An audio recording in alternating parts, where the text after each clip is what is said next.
Good evening and welcome to this West Orange Board of Education public board meeting on this October 4th, 2021. And a special welcome to those folks who are viewing from home as well. And I just want to say happy birthday to our Lauren, our Miss Gravtiza.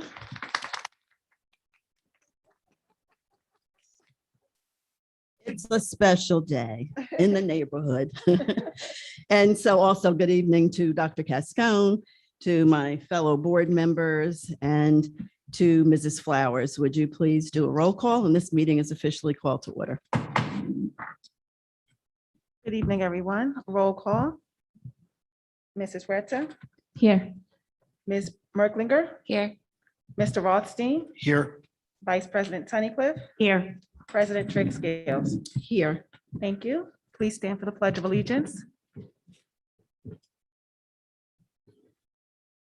I Pledge allegiance to the flag of the United States of America and to the republic for which it stands, one nation, under God, indivisible, with liberty and justice for all.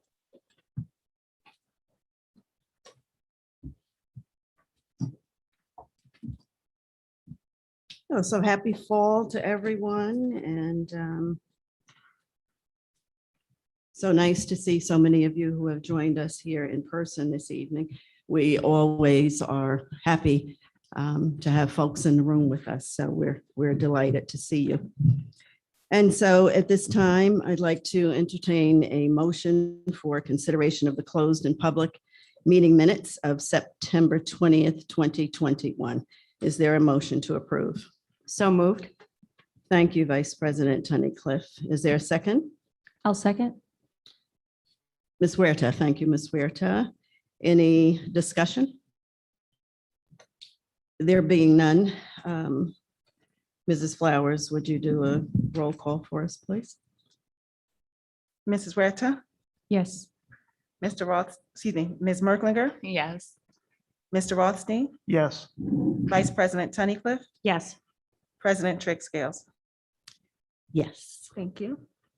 And so we're really excited because we met all four of our student liaisons, and I'll explain why there are four. We generally have two based on our board policy, but we understood that the students who serve in this capacity are extremely busy. And so what we've done, we have four, but only two sit at any given time on the board. And we had the pleasure of meeting all four of our liaisons last week, but with us this evening is Adrian and Iab. And so at this time, and you may remove your masks for the purpose of giving your first presentation as student board liaison. So on behalf of the board, welcome.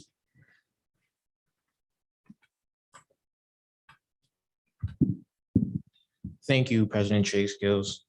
We're glad to report that our Green Ribbon Week this year was extremely successful. Turnout rates were very high, and I saw firsthand the engagement of students as we all wore green on Wednesday, the 22nd of September. Every year this event continues, the openness on mental health in our school system increases. Students are given the opportunity to join together and express their thoughts in a safe environment, which is exactly what students need in these chaotic times.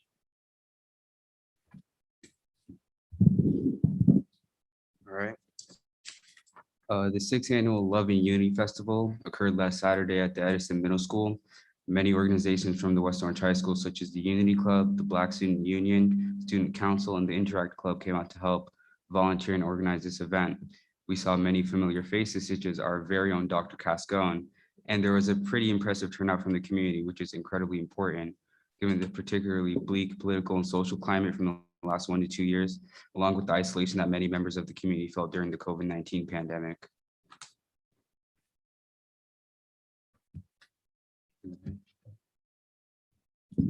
And that concludes your report? Yes. Thank you so much. And please know that we want to hear from you about other pressing items that you learn about throughout the school district, not just the high school. but our middle schools. And if you hear from our little ones, we would appreciate you sharing that information. And so thank you, Adrian and Hiap. And this now moves us to item number 8, superintendent and board reports. And we're going to start with Dr. Cascone this evening. Dr. Cascone? Thank you, President Drixgels. And so you'd like for me to start, and then the board will follow up with the action planning. Very good. Good evening, members of the board, our student liaisons. Good to see you, gentlemen, and members of the public here tonight. We thank you for joining us. I'm in a good mood. I'm in a good mood, and I'm in a good mood because I've been out in the schools and I've just been so pleased and so happy with what I've seen. We spent a lot of time planning this summer to get in and be back this year. And it's really gratifying to see, our plans coming to fruition safely and effectively. And it's really gratifying to see all the staff members whose responsibility it is to implement these plans doing so with such commitment and such professionalism from the teachers in the classroom to our lunch aides, our bus drivers, our custodians, everyone. It's truly been an amazing team effort. And so I'm very happy to see that. And the kids just seem so thrilled to be back in school, smiling, engaged. I had an opportunity to chat with some first graders during a snack break on Friday, and it was fantastic. They're just wonderful little people and funny and intelligent and really just very happy to be in school again. So that's it brings me a lot of gratification. I'm sure the board as well to be in this place. Before we get into just a presentation, it's really more of what I'll call sort of a structured Q&A in which I'm going to engage with representatives from our food services company tonight. And in a moment, I will introduce them and I'll sort of frame out the objective and the purpose of that sort of structured Q&A. But before I do that, I wanted to address a couple of questions which came in, through the public forum, through the Google form. But I'm gathering that we might have some folks here in attendance tonight who are here for that same purpose, which is to address the information which is being sort of batted around out on social media relative to the district taking a formal position relative to concerts and theatrical performances in kind of a boilerplate position that they will not happen, in person. And I just want to speak a little bit about that. We began to engage in the conversations about, how we were going to approach concerts, whether they be choral or instrumental, plays, things of that nature very recently. Really, I believe the takeaway is that, there isn't a boilerplate statement on events. Every event needs to be evaluated on an independent basis to understand how many people do typically come to an event like this, how many students typically participate, what are those students doing during that event, and can we ensure that event can happen according to the same guidelines that we have in place for our students coming to school every day. Now, I will issue one sort of qualification to that. The Department of Health and the CDC have loosened social distance guidelines for day-to-day school really exclusively because had they not, we wouldn't be able to do what we're doing. But that doesn't make it ideal. The ideal is that, when we're gathered indoors, not unlike we are here tonight, that we're able to ensure that there is as much social distance between people as possible when we're indoors. Obviously, when we're out of doors, that's a different story. I can tell you definitively that we have not taken a hard and fast position on not allowing theatrical or concert performances to happen inside. What we have said is that we're going to look at each one individually. And if we can do it safely, then we fully support doing that. I would also just like to address the idea of, well, we're allowing sports to move forward unfettered into the winter season, packing the gymnasiums. Well, I can tell you that we haven't gotten that far yet. But those conversations are going to happen in the upcoming weeks. And I can tell you that certainly, considering our winter athletics happen during the time of the year when we can expect the highest incidences of whether it be cold and flu or other respiratory illnesses, including SARS-CoV-2, it certainly does not make good sense for us to be packing indoor spaces like gymnasiums with people sitting in the bleachers arm to arm. Districts are moving in the direction of having spectators limited to family members. And if I had to sign on the dotted line right now, that's the way I see things moving this winter for our athletics, is to really minimize occupancy in our indoor athletic spaces during the winter.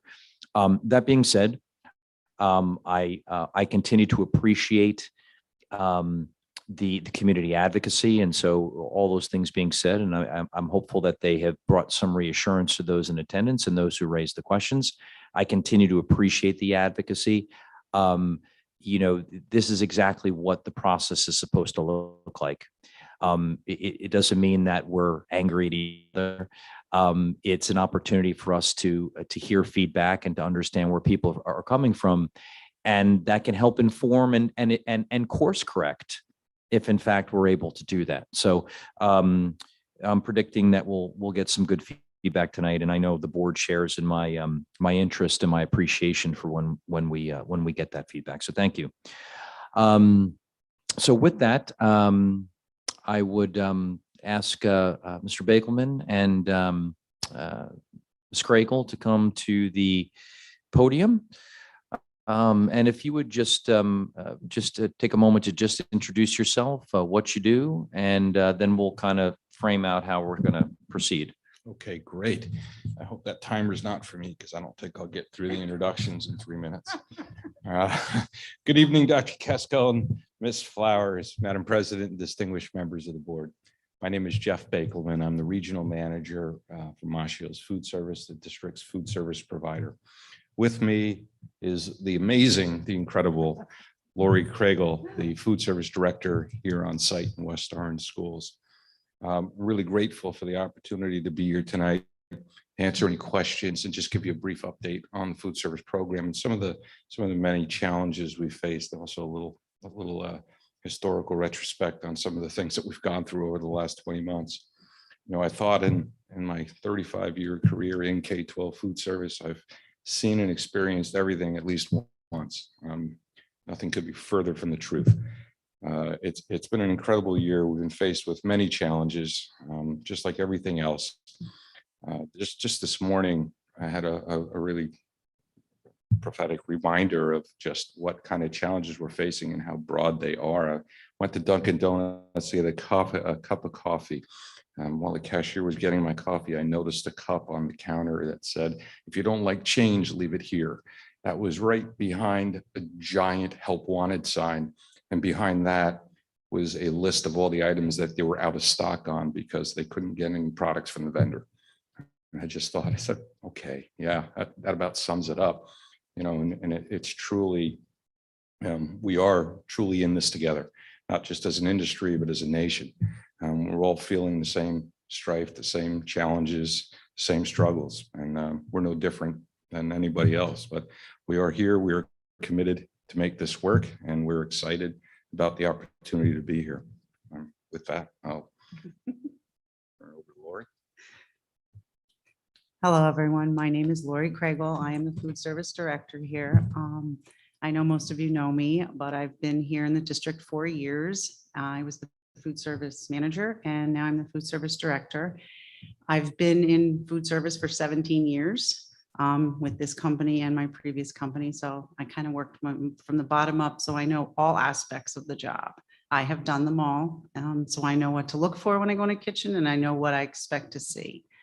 And yes, this is nothing I ever thought I'd be faced with as being a food service director, but I have a really great team working with me, and we are doing our very best to make sure we have everything we possibly can. Like Jeff said, we have trucks arriving at 6 o'clock at night right now because unfortunately, even our vendors don't have truck drivers. So we have to now wait. Some of our custodians have been amazing to actually open the building to let them drop off the product, and then we just put it away. I mean, we've all worked together really as a team in this district to get as much done as we can get done. So. Thank you, folks. And just to, before we kind of get into the Q&A, just to provide the public with a little bit of context for why, I asked Mr. Bakelman and Ms. Craigle to come tonight, was, obviously our understanding that there was, there was some critical feedback, I would argue in some cases misinformation being sort of disseminated on social media. And so we wanted to provide an opportunity, to really kind of take that head on, to provide the community with an honest appraisal of kind of what we've been doing, but also speak to moving forward, how we can create mechanisms by which if folks have feedback or suggestions relative to the services, that they have an opportunity to do that in addition to social media platforms. So before we just a few questions. I think that one of the most important things for our stakeholders is trust, right? Is having trust in the individuals who are responsible for programs. Personally, having worked with you and working with Mashios over the course of this pandemic, I can tell you that by virtue of the way I've seen you work and serve the community, that's instilled a great deal of confidence and trust in me as the superintendent that you're doing right by the community. But I think it's just worthwhile for perhaps members of the community who aren't aware, just talk to us a little bit in brief about what you've done over the course of the last 18 months, over the course of this pandemic, to keep our youngsters and our families, with nutrition and food. Absolutely. So when we closed down March 13th, the schools closed down. We were all said, we're done. We had to figure out what to do. So on March 23rd, we started here in the district and we started feeding the community off of buses. Transportation worked with us and we were using buses from the high school to sit into different parking lots throughout the district to feed the students and the community, anyone 18 years and younger. We started just the Monday through Friday, and then we went into the USDA said, all right, this is really bad. We're in really a lot of trouble. People need to eat. We're having a lot of, issues with food. We started serving weekends and holidays. So we were working 7 days a week, serving the community. We would give them on Friday their entire weekend's worth of meals. We would serve them breakfast and lunch throughout. We went and continued to do that through the summer, through the snowstorms. Dr. Cascone called me a few times and said, listen, there's nothing, no one's going to be here. Tell me what you need to open. They plowed just for us to get to Washington, the high school, to have food available for the community. So we did everything, we made sure we didn't miss a beat. If there was a holiday, we fed 5 days worth of meals on a Friday to make sure that there was not a day missed of meals since March 23rd of 2020. And, I had a much smaller staff because again, getting people to come in, COVID was a scare. So we worked with a very skeleton crew, with my managers and myself to get the job done. We all had to spend our days making bags and just preparing and just filling and ordering and getting as much product in as we could and making sure that, again, that they had a balanced meal. The USDA gives us very specific guidelines as to a fruit, a vegetable, the grains, the proteins that have to be in. We made sure every bag, everything had everything it needed according to the USDA guidelines. So we did that until we just opened, including this past summer, we didn't stop. Ms. Craigle, do you have an approximate number of meals that you've served up until the opening of school year this year? I absolutely have an exact amount for you. I want to know that number. You want the exact I want amount the from exact- March 23rd of 2020 Drum until roll. August 30th of this year, 2021. We served 1,005,954 meals in West Orange. Thank you. 1,500,000. So, I mean, as challenging and an amazing accomplishment, as challenging as that was, coming into this year represented a whole different set of operational challenges to which you've had to sort of adapt and change. Either Lori and or Jeff, speaking on a more global level, tell us a little bit about how what the operations look like this year, how they're different from the way things have happened in the past, and perhaps how they're a bit more complicated. Okay, well, to start with, we're down staff. Like every other entity right now in the United States, we are down staff. So we started out about 20% down. We were down like 15 people. I just recently hired some people. We're still waiting on fingerprinting, things like that. I'm getting them in slowly. As people are coming in, some people are also leaving. They're just, it's a whole different ball game from anybody that's been here doing food service. We're not just cooking food, putting it on a line and serving the children. Packaging it is a lot different. We have a lot more assembly lines going on, people that are used to being in a dish room are now packing meals, so everybody's job has changed. And every school has to do something differently. So I had to work with every single principal, every single school differently. Talk to my staff. Okay, for this school, you're going to package things like this, put it on the line like this. Every school is different. Are there, Ms. Craig, are there schools where I was at Redwood today, Mhm, and in that particular school, there's a single serving location. yes. Is that the case in all schools? No. Right. So the high school, we have the band hallway, we have the gymnasium, we have the Tarnoff calf, and we have the freshman calf. So we have 4 locations. And again, we have to have staff there, we have to move the meals there, and they all have to be packaged and covered and kept warm now that we went to hot meals. So when we did start in the district, the district wanted to start with cold meals because we didn't know how we were going to get these meals to where we needed to go. So after the first week and first 2 weeks, we did cold meals. We started hot at the high school first by packaging hot meals. And again, trying to keep them hot, getting them to different locations has been a challenge for us. At Edison School, we have an outdoor serving area. Breakfast is both outside serving areas under tents. And at lunchtime, we have the cafeteria and we have an outdoor serving area under a tent. So another challenge that was posed was how do we keep the food hot for the students outside? I had some Cambros. I'm going back to some old school items I found in our catering rooms. I pulled them out. I said, all right, guys, we're going to use this. We're going to try this. We have warmers that we rolled, believe it or not, into the gym to try and keep the food at the high school in the gym hot. So we had a rolling warmer. We brought it in there. We plugged it in. We take it back when we're finished. We're doing everything we could possibly think of to keep food hot now that we went to the hot food.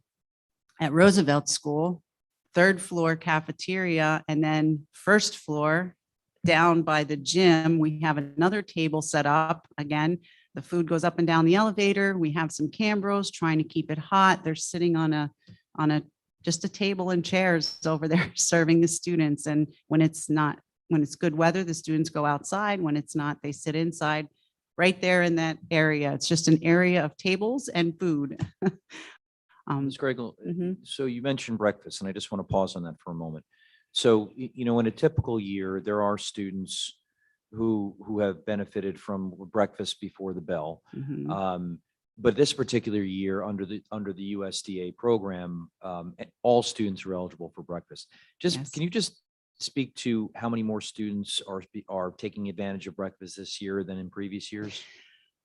Well, we're doing about the same Okay. in breakfast, but we could be doing much more. And again, so Washington School, they do it in the classroom, just like they did prior, breakfast after the bell. That Washington and Hazel, prior to the pandemic, we received the funds for them to do breakfast after the bell because of the criteria of, they're free and reduced, and everybody was free. I was there the other morning and I was happy to see all the students crunching on apples. And Yeah. I did. I said, good for you guys. I said, nice healthy breakfast. Go ahead. Well, they also have fresh fruit and vegetable. We started at Washington this year too. So Yeah. we do the fresh fruit and vegetable program at Washington on top of all of the other programs we're doing there. But now only Washington is doing breakfast in the classroom. Hazel cannot because she cannot socially distance the students to eat in the classroom. So the only students that get breakfast are the ones that get there on time prior to the bell. Problem is we have the busing situation where the children are coming late and they're not getting breakfast. So we're hoping that we get back on track and the students have enough opportunity that are bused to get to school prior to having to go directly into their homeroom to be able to have breakfast. So that's kind of where the fallout is right now, especially in the elementary school, because they don't have the capabilities of eating in the classroom because of the social distancing. So they need to get there in enough time prior to their homeroom to eat breakfast. So we were hoping for more students to be able to take advantage of the breakfast program, but they're not getting to school on time for that. Understood. Mhm. Talk to us a little bit about some of your own internal quality controls. Whether that be, site supervision, just kind of talk to us a little bit about that. How, in other words, the protocols, quality control protocols you have in place to ensure that the food that ultimately is put out is in good shape and is suitable for consumption by the students. Absolutely. Well, first off, we do have production records that have to be filled out with temperatures and amounts and what the product that's being served every day. The leads have to do that every day. Myself, I'm a hands-on person.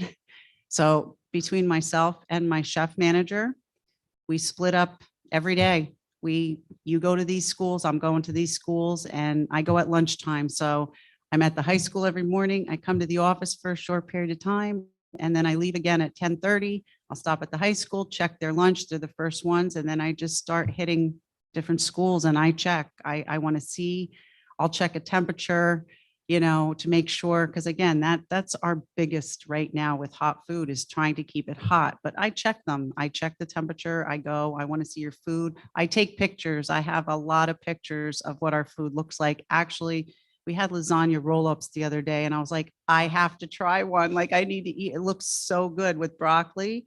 And it's a new product that we got through the Tamashio's product that Cisco got in for them. It's a little piece of lasagna and we put sauce on it and cheese and it was delicious.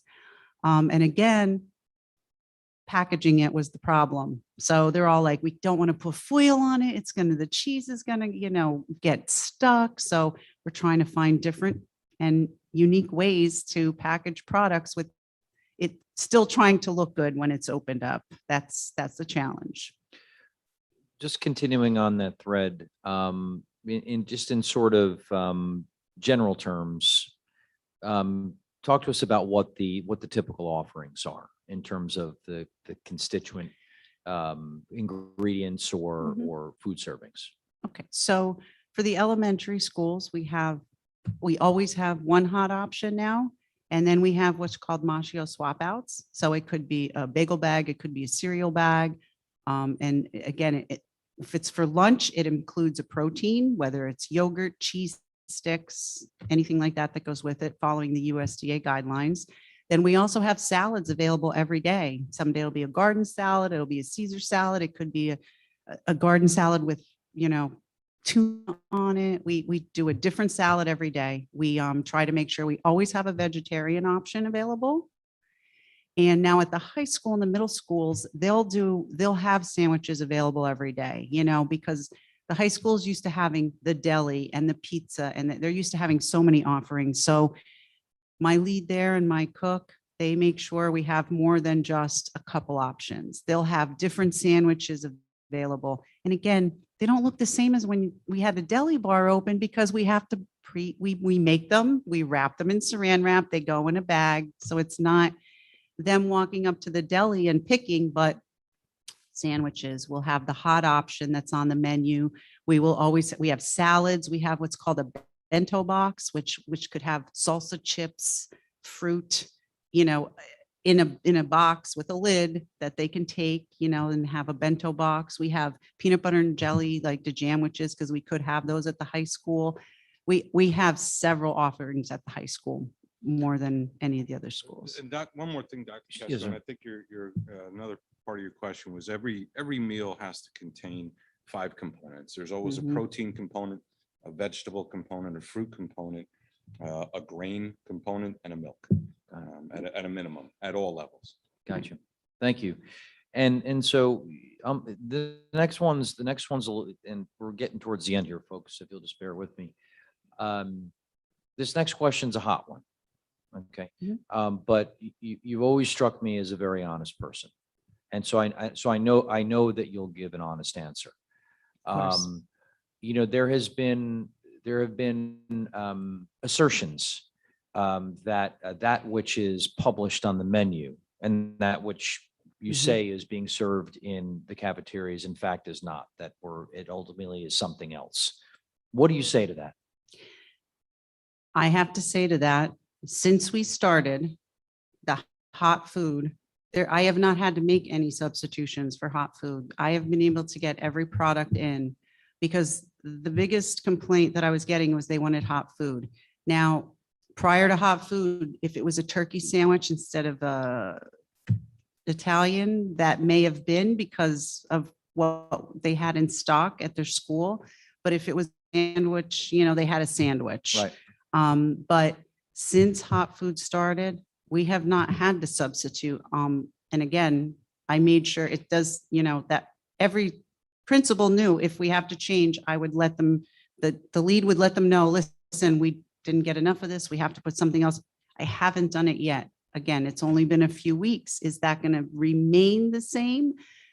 I can't give you a guarantee, but I have not changed the hot menu since we started it a week and a half ago, 2 weeks ago. Okay, thank you. And just the final point here.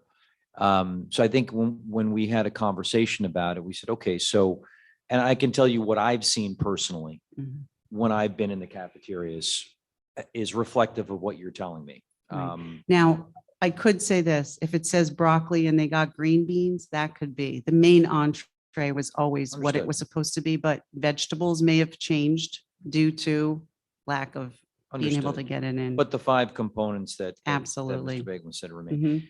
So in our conversation, we said, well, clearly there's a disconnect here, right? And I think we agreed that this kind of led us to the final piece, which was we have to do a more effective job of providing regular mechanisms, vehicles through which, we can solicit feedback and then present that feedback to the community. Now, prior to the pandemic, we had some things in place, but then they sort of obviously were put on hold. Just talk to us a little bit about your intentions for creating those type of opportunities moving forward. So prior to the pandemic, we were supposed to be doing what's called a youth advisory committee meetings in every school. That's actually required twice a year. We didn't get to do that. The pandemic hit. And now that we're back on track and we can actually have meetings, I plan on going back to getting the youth advisory meetings set up. The month of September was just not, it was crazy. And I was inundated with trying to make this work. So it didn't happen in the month of September, but I was going to start, making appointments with principals and having them set up dates with me to have the youth advisory. So that would include students from different grade levels. That would include a teacher, PTA president, parents, if they want to come. They can invite who they would like to invite. And we would go there, my chef manager and I, and they, ask them, what do they want? What is it they don't want on the menu? What would they like to see on the menu? What are their complaints? What do they enjoy? And it could even be the atmosphere. That's also part of it. The atmosphere of the cafeteria. We can do things to change that if that's the case. But that will definitely get back on track starting the month of October. I'll start setting up appointments. Every school will get hit at least twice a year, and they can choose what students they would like, to come in. And then we also talked about, on top of that, doing a newsletter. So following up with some of the feedback that we get from the students and the teachers and anybody that's involved, PA presidents, we'll put a newsletter on the website to talk about what we're going to change, what might, what people would like to see. And we'll do that every month. Quarterly. Thank you for that. And so and thank you, Mr. Craigle, Mr. Begelman. So, I have no further questions. I just want to kind of close before opening it up to questions from the board to say that, I will say publicly, having seen, observed, the food service operations, that I do stand behind our food services operations. That doesn't mean that we can't improve, right? And I think we want that to be a message that comes away from tonight as well. It's like we obviously are striving for complete customer satisfaction and student satisfaction, and so I think that's where the piece comes in, where opening those feedback loops back up so we can understand what people think and continue to improve on, this daily endeavor of, serving, daily meals to, thousands of kids. So thank you. And with that, I would conclude my portion of the report and would open it up back to President Trigg-Scales. Thank you so much. I have such a big mask on. Bite my lip. That was a great report. It actually wasn't a report, but feedback. And so now what we'll do, and we'll start with our student liaisons. We want you to have an opportunity to ask questions as well. So Hiab, you would like to start, followed by Adrian. I don't have any questions as of right now. That's fine. Adrian, do you have any questions? Or comments? It can be a comment. Kind of just a comment here at the high school.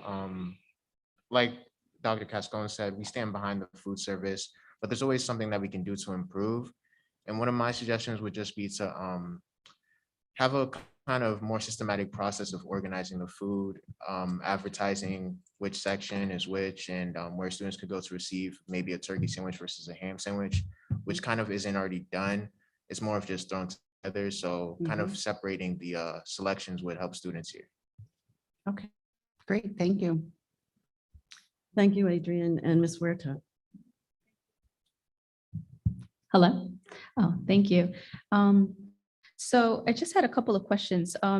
You did mention USDA sets the guidelines. Do they also set guidelines or like a target when it comes to sodium, carb, calorie or sugar content or intake that is in these foods? Because Yes. I am from Washington, so I grew up on these meals. I love pizza day. So.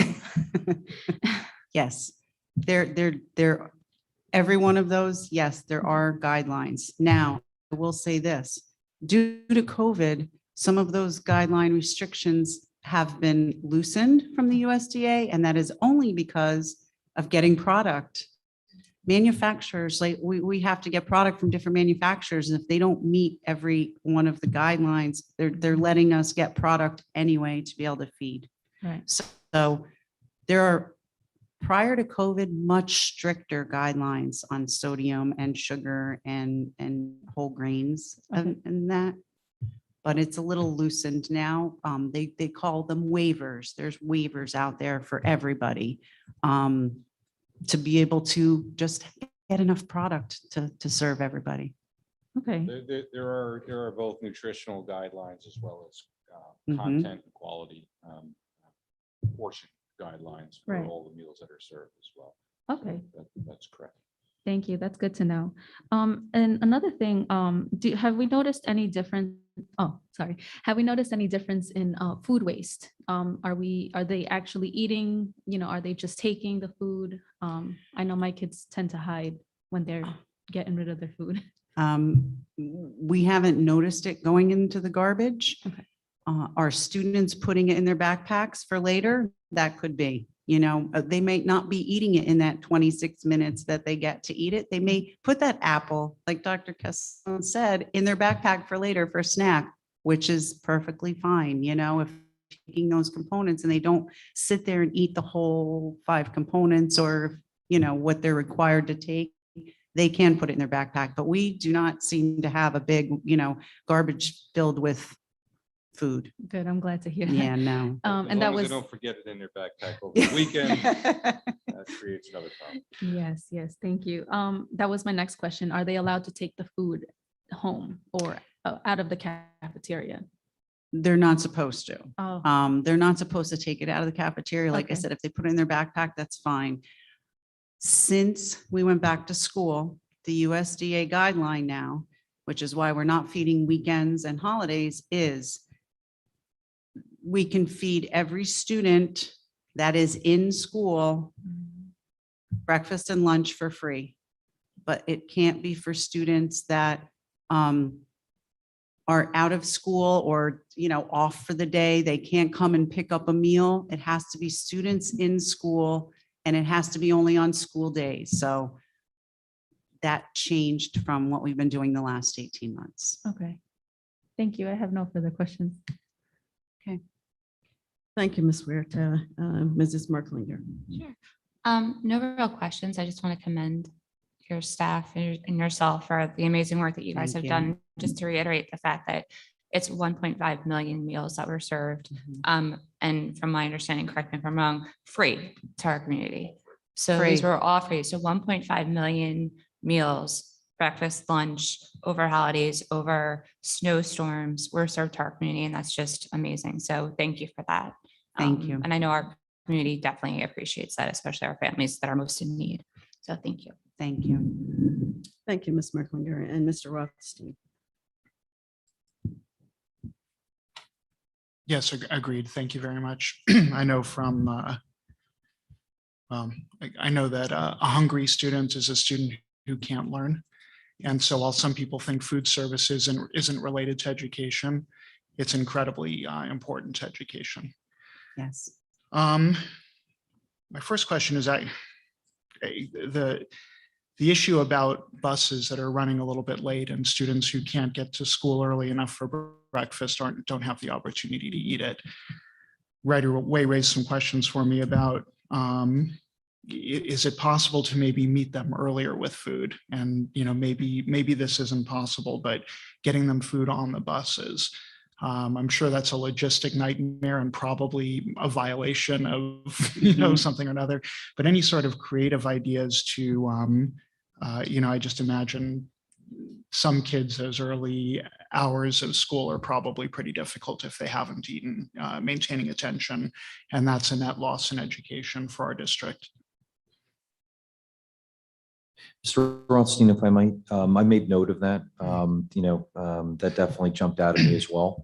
We'll be following up with the building principals to see what we can do outside of the box to provide opportunities for those students, notwithstanding a late arrival, to have that breakfast in the morning. So we're going to work on that.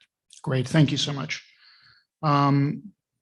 Also, you mentioned having pictures of food, and I was wondering, do those get posted anywhere? Is that something, I wonder if it would be helpful to parents or members of the community to just have a sense of what it is that's being served? I mean, we haven't posted it. Again, it wasn't ever an issue to post them. Now it seems that it may be. So we absolutely, I'm sure we can put them on the West Orange District website. We can put it on maybe the Facebook page, That's not a problem. We can definitely do that. I know Dr. Cascone is very good at working with me and getting all of these things out. So I can create something, I guess, together and put it out there for people to see. Actually, just out of curiosity, I asked my daughter, to snap a picture so I could see what she's having for lunch. And her response is, Dad, of course I'm not going to do that in front of my friends. What's the matter with you? Also the Youth Advisory Committee sounded like such a great idea to me. I was wondering if there's anything that's done or could be done in advance to train the students about how to come prepared to a meeting like that so that it's more productive. Well, we do have protocol. When Lori mentioned, she always coordinates with the school principals. And this is a requirement. We do it every year. So they're familiar with the steps and the guidelines. We ask that, they select a good cross-section of students from all grades. They're given an agenda in advance so they know what to do. And in many cases, it's not just to get feedback, which is the primary point of it, but we'll also use those meetings to test new products, to get students involved. If we're considering like the lasagna roll, we would introduce that to the students and find out the acceptability there so that they feel that they're involved in the program itself and they have a voice beyond just listening to complaints or getting compliments. So it's used for a number of reasons, all productive. Got it. Terrific. That's great. And that's it for me. Thank you so much. I just want to make a comment too on the delays that you're having. I cover a lot of schools in the state. You're not unique in that situation. Everybody's going through the same things with buses, with schedules, and a lot of it is staff related. But everybody's figuring things out. Students are getting adjusted to the new schedules, the new protocol, and I would expect that over the time, over the next few weeks, as things begin to settle in, we'll be able to find opportunities to try and capture that breakfast participation. Lori mentioned we're running about the same numbers as we were pre-COVID. I think if I look at when we went through all those numbers prior to the meeting and the perspective that I gave Lori was, all things considered, running those same numbers that you were doing pre-COVID under the best of circumstances, under these very crazy circumstances is I think a testament to how well they are doing. So, with all meals free, I would expect to see that number continue to climb as things settle in. Thank you. Thank you. Vice President Tunnicliffe. Thank you. And thank you both for coming here and talking a little bit about the food service here and what's going on. I know it's been a hot button for a lot of our families, so we appreciate your time tonight.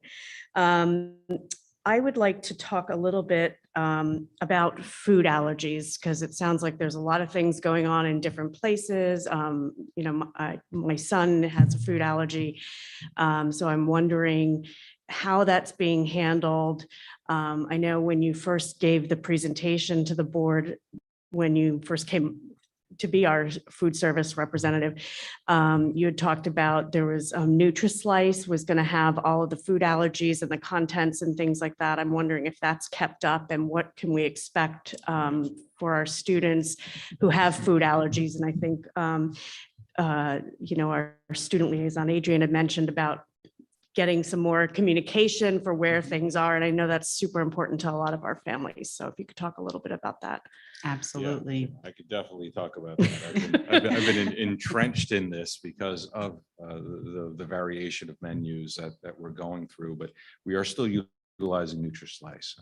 And we've gone a step further and expanded that platform to include ingredients and have common allergy for wheat, for milk, for soy, or any other common allergies. That's indicated and noted on the menus, as well as a full ingredient list for every item that we serve on there. So Okay. even if there's one particular thing that your child may have an allergy to, it's there. And for all life-threatening allergies, we always have our dietitians available.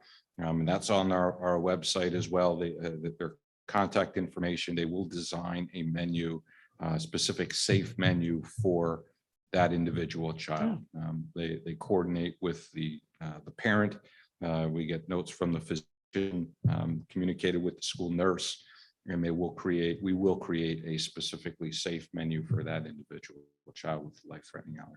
Oh, that's great. I'll just add to that, that allergy management packet did go out to all parents and all the nurses have them. So in order for us to have a safe menu through the dietitian, they have to fill out the allergy management packet. They can't just say to the lead at the school, this boy can't have milk. Like, we need the allergy, you know what I'm saying? Because then everybody has an allergy or doesn't like something. Right. So we just asked, and I know that all of the nurses received it. It all went out to the parents, the packet. I know Miss Gogarty Fitzgerald had it, made sure she took care of that. And we do have some packets that came back. So we do have a few students that have the packet completed by their doctor, and we're taking care of it. Can I ask how the packets were sent out? Was it via like snail mail or US Postal, or was it in I believe a communication email or? it was through communication email. Okay. So just in case anybody's missed it, they can, do you know when it was Absolutely. sent out? So if people are looking through their email? I believe the end of August. End of August. Okay, Yes, good. yes. Thank End you. of August, beginning of September. And like I said, right now, all nurses have the allergy management packets in their possession. Okay, good. That's good to know. And we can include a link on the website to that for anybody who needs to access it. that It's didn't there. get it before. It's already on the, part it's of on the West Orange website. Okay, in terms great. of The allergy management packet. Yes, it's there. So this is Perfect. incredible. Okay, good. I'd love to kind of piggyback on my colleague, Ms. Huerta, a little bit about, because I think there's some confusion in the community about what the USDA guidelines are and how we're meeting that, and that it may not be what it is. And I think there's just a misunderstanding of what those guidelines are. And I know you said it has the 5 components. Can you dive in a little bit deeper and kind of talk about that and what, families can expect when they get a free lunch from, or breakfast from the school? So you want to know what the components, so, okay, for a lunch, you have to have at least two. Lori? Sorry if I may. Just put it in context today. So you're a student that was at Redwood School. What did you have for choice for breakfast? What did you have for choice for lunch? Oh, you just want to know what the food offerings are then. Okay, so for breakfast, they would have had, I believe was an apple frutal, which Mhm. is, again, it has 2 grains, which is a component that you have to have at least 2 grains for breakfast. Then they would have a piece of fresh fruit and they would have a milk. That's the components of breakfast. If they had cereal, a bowl of the cereal with the milk, with the fruit, and they would have to have a graham cracker because the cereal only contains 1 grain. They have to have 2 grains, so they get a pack of graham crackers with it. So different items have different grains Mhm. according to the package, what's in them.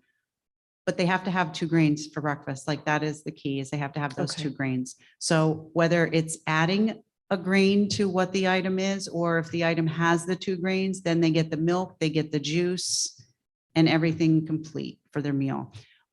For lunch, so every Friday now is going to be pizza day, because that is what everybody wants, is pizza on Friday. The kids have been begging for pizza on Friday. So they will get a slice of pizza. Some of it might be an individual round pizza. Some of it might be a rectangular 4x6 pizza. They call it Bella Pizza. They may get a regular slice from a pie that comes 8 in a pie, the Big Daddy's pizza, things like that. So they get a slice of pizza, they will get a vegetable. Sometimes they'll get a hot vegetable. Sometimes they might get a cold vegetable, and they get a pack of celery sticks with a ranch dressing, packaged in a little baggie. And then they also get fresh fruit, or in some instances, we have the containers of the canned fruit. which again is their 4 ounces of fruit, and then they have the milk component. So they'll get their protein, they get their grains, they get their fruit, they get their veg, and they have their milk. Okay, great. And then what about water? Because I've heard some concerns and more at the high school level.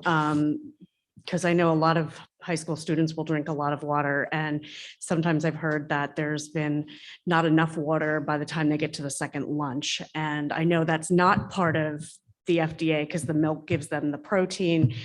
But is there water available? How do they obtain that? Can you talk a little bit about that? Right. So we cannot give water as part of a meal. It has no nutritional value. So that is why they get either juice or they get milk. It has to have nutritional value. Water does not. Water can be purchased at any of the snack bars at the high school. Okay. So they can't, the reason it's not on the line is we don't have registers. We're tally sheeting as Right. students are going through. So it's not available there. They have to go to one of the snack bars to purchase it. So there's a snack bar in Tarnoff, there's a snack bar in the gym, and there's a snack bar in the freshman calf. So they can Okay. purchase it there. Great. Thank you so much. I appreciate the clarification on that. Not a problem. And I think that's all for my questions. Thank you. Thank you, Vice President Tunnicliffe. My colleagues have covered all of my questions, but I just want to wrap up and just say this is quite an operation. I mean, we've all had to pivot in different ways. You had a huge, huge pivot. And for you to have done it from our perspective as seamlessly as you did, we just want to commend you. And thank you so much for being a partner in the education of our students. So thank you. And thank you. Thank you. We appreciate it. Thank you. Okay.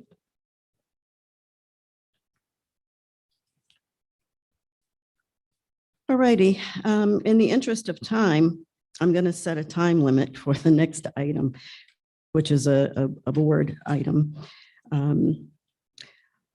The fifth goal that the board established this year reads as follows. The West Orange Board of Education will seek ways to continue to improve communication between the board and the community by relying on the work and recommendation of the board's Public Relations Committee and consensus of the board in developing an action plan.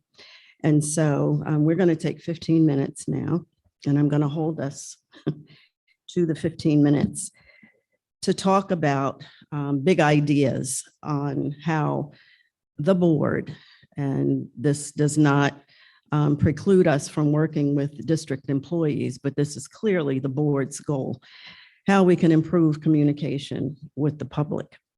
And so coming out of this, for our next couple of meetings, we will end up with an action plan that will be overseen by the Public Relations Committee. And on that committee serving this year is Ms. Merklinger and Ms. Huerta.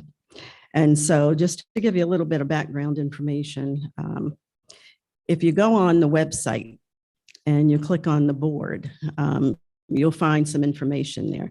But guess what? Nobody ever goes there because we don't steer people in that direction.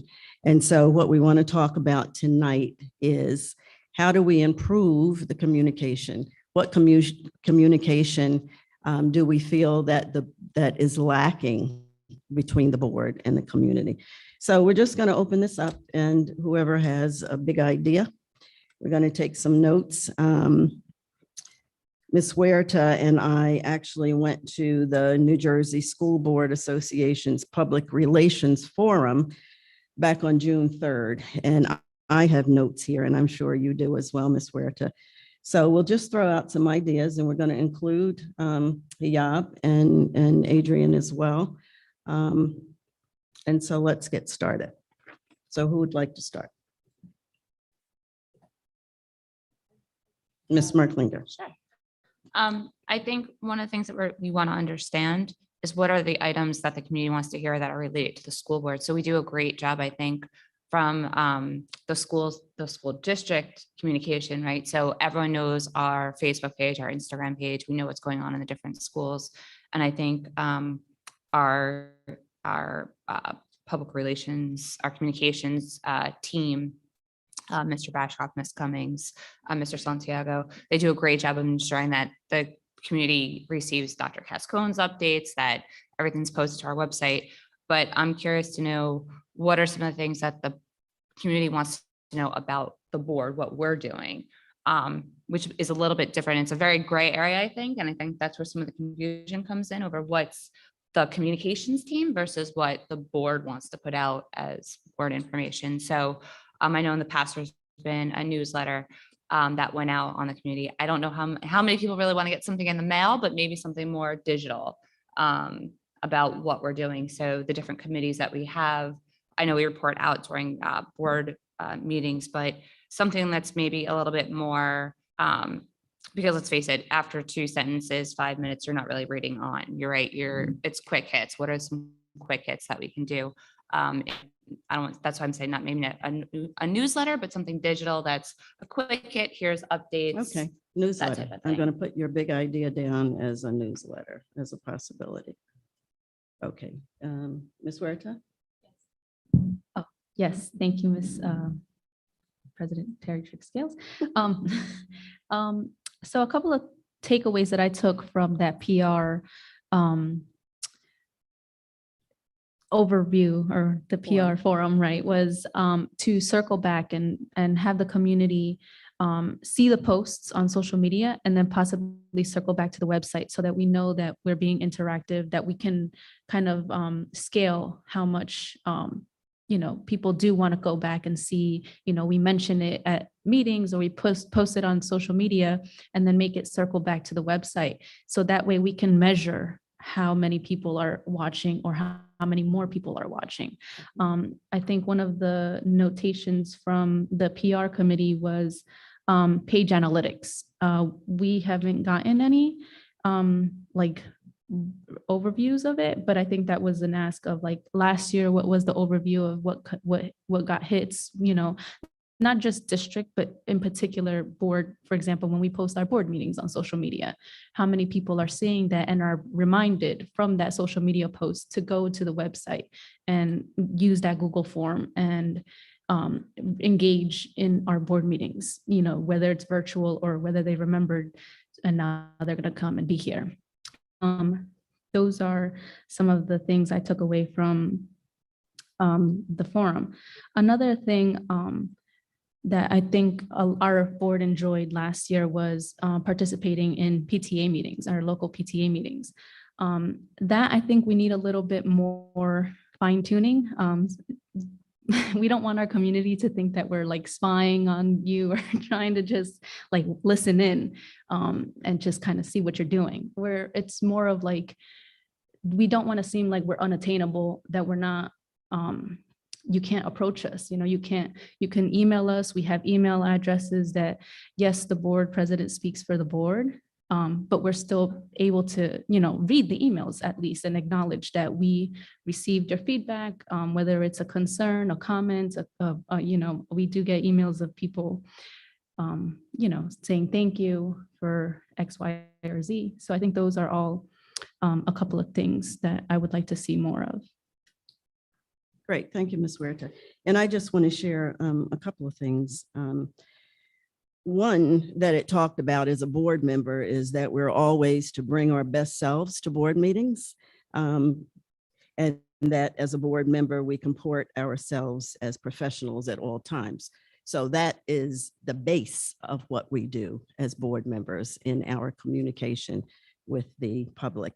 And we also learned that only 10% of all school districts even have a dedicated person to handle PR. So we're very fortunate here in West Orange that we do have a team. So one of the other things was talk to other PR people in other districts for ideas and best practices. And there are some best practices I have listed here, but let's move to our liaisons.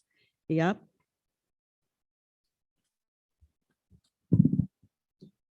Yeah, one thing that me and the other liaisons have focused on doing is we have an Instagram account where we could talk about things that are currently going on in the district, and we could sort of emphasize it so that students who have any issues or concerns that they want to get brought up in board meetings, they can either contact one of us directly or message us through that account, and we'll try to find it to bring that up. So that's what we've been doing to increase communication between the board and the student body. Fabulous. Adrian, anything you'd like to add?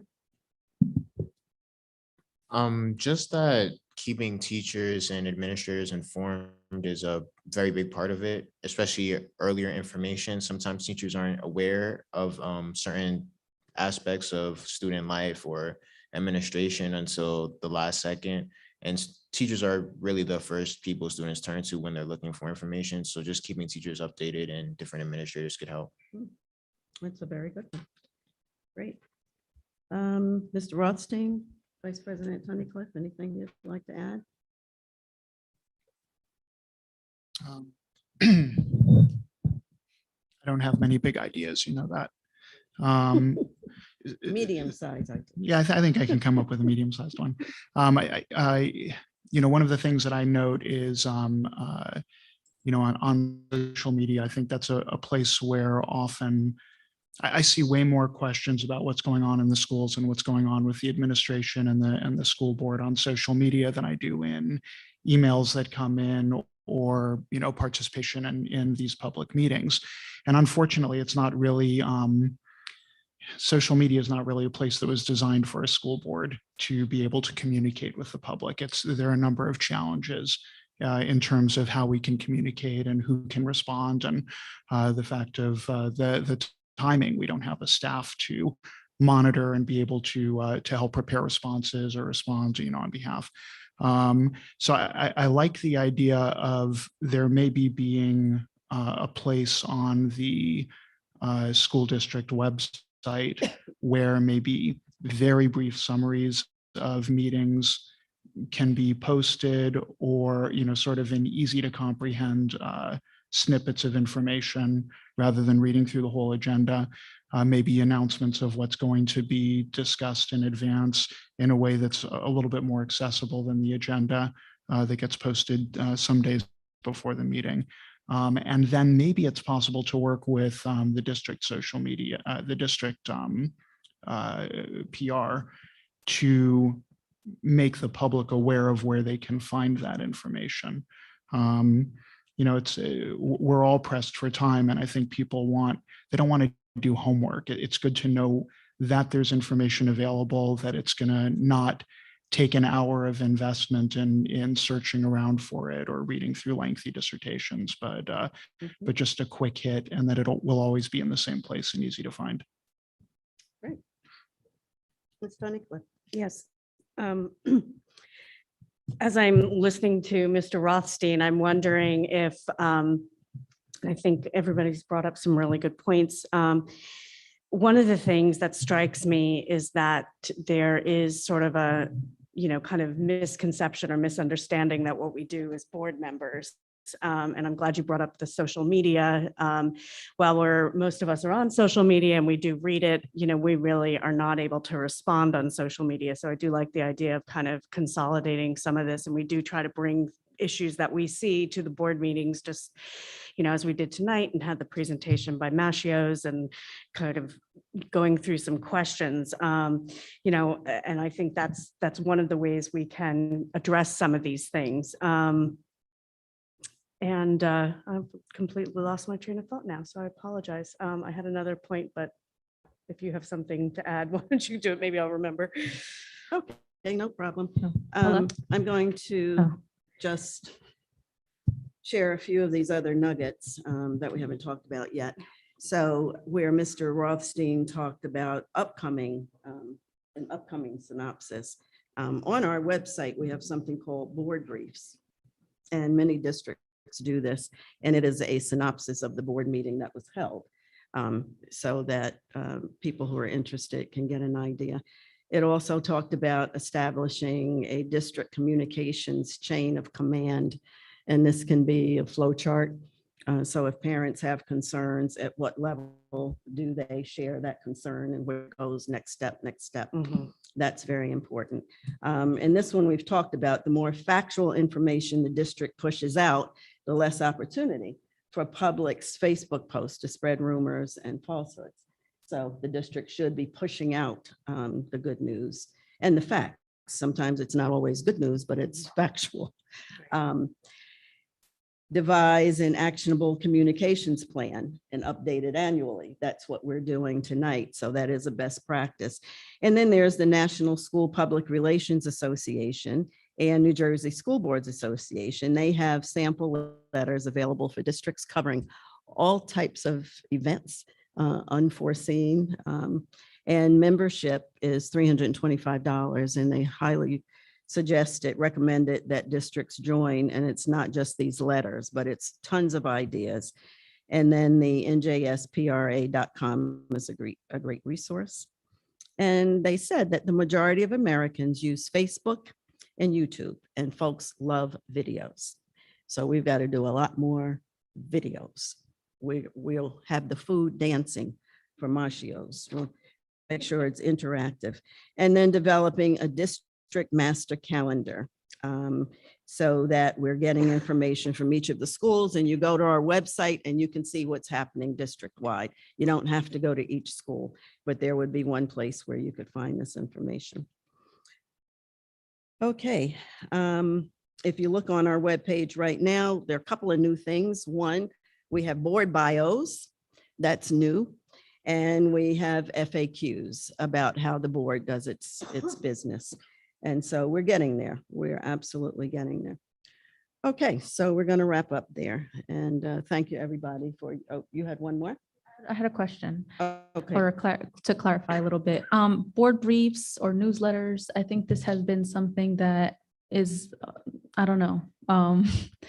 It's been mentioned at PR committee meetings, but there's a hesitation there for, I think part of the hesitation is that they haven't seen people, it attract people. So I'm not sure if that's something that the community wants to see. I know that when we mentioned it at council PTA meetings, that these, community members were very interested in board briefs. So I think we need to kind of tackle that a little bit, differently than an average or, maybe what previous board briefs looked like. Part of the hesitation also, I believe, is like legally, like what after a meeting is approved, what can, or before it's approved, right? How soon after, because we approve our board meeting minutes after the next board meeting. Right. Right. So our board briefs would come at Right. the end of the meeting or at the end of the month, you know what I mean? So it's a Right. little outdated information once we get to the end of the month. Okay, and this is just our first conversation. Right. And so we will continue it. So Mhm. let's circle back around at our next meeting, and we'll begin to add to this and try to develop something that the PR committee can take and run with. So that's the desired outcome here. Thank you. Okay, so moving right along. We are getting into some additional, Dr. Cascone, did you want to add something? I'm sorry. I just wanted to clarify one thing. Are we moving into public at this point? Public comment? Are we Oh, there did I yet? skip over public comment? Oh, no. No, we have board policies. Board policies, my apologies. We're getting there, public. We'll go quickly. All right, we have a first reading of the following bylaw. Board Policy 2425, Emergency Virtual or Remote Instruction Program. And this is attachment 2, and it is a mandatory policy, a new one. This is the first reading. May I have a motion to approve A? I'll motion. Thank you, Ms. Merklinger. Is there a second? Yes, I'll second it. Thank you, Mr. Rothstein. Any discussion? President Trick Scales, if you would allow, briefly. Absolutely, briefly. I just want to clarify this policy to the Okay. casual listener. This is a policy that's required from DOE in the event the unfortunate event that we had to close an entire school due to quarantine. Basically, how would we pivot for an entire school. And so this policy and the corresponding procedures is what this accounts for. This is not an endorsement, if you will, of Right. virtual instruction not an for other option. purposes. Correct. Right, not an option. And I'm looking, it says 3 consecutive days. Correct. And it doesn't include things like snow days or Correct. any of those types of items. Correct. Declared state of emergency, declared public health emergency, or a directive by the appropriate health agency or officer to institute a public health related closure. Right. Right. Okay, any further discussion? Mrs. Flowers, please. Mrs. Huerta, Yes. Mrs. Merklinger, Yes. Mr. Rothstein, Yes. Vice President Tunnicliff, Yes. President Trixfield. Yes. Thank you. And now we're looking at B, which is the second reading and the adoption of the following bylaws and board policies, which is attachment 3. So for the public's benefit, we have done a first reading on these policies as we are converting our current West Orange policy manual to Strauss Esme. We've been talking about this for 3 years now, so probably you guys could tell us what we're doing.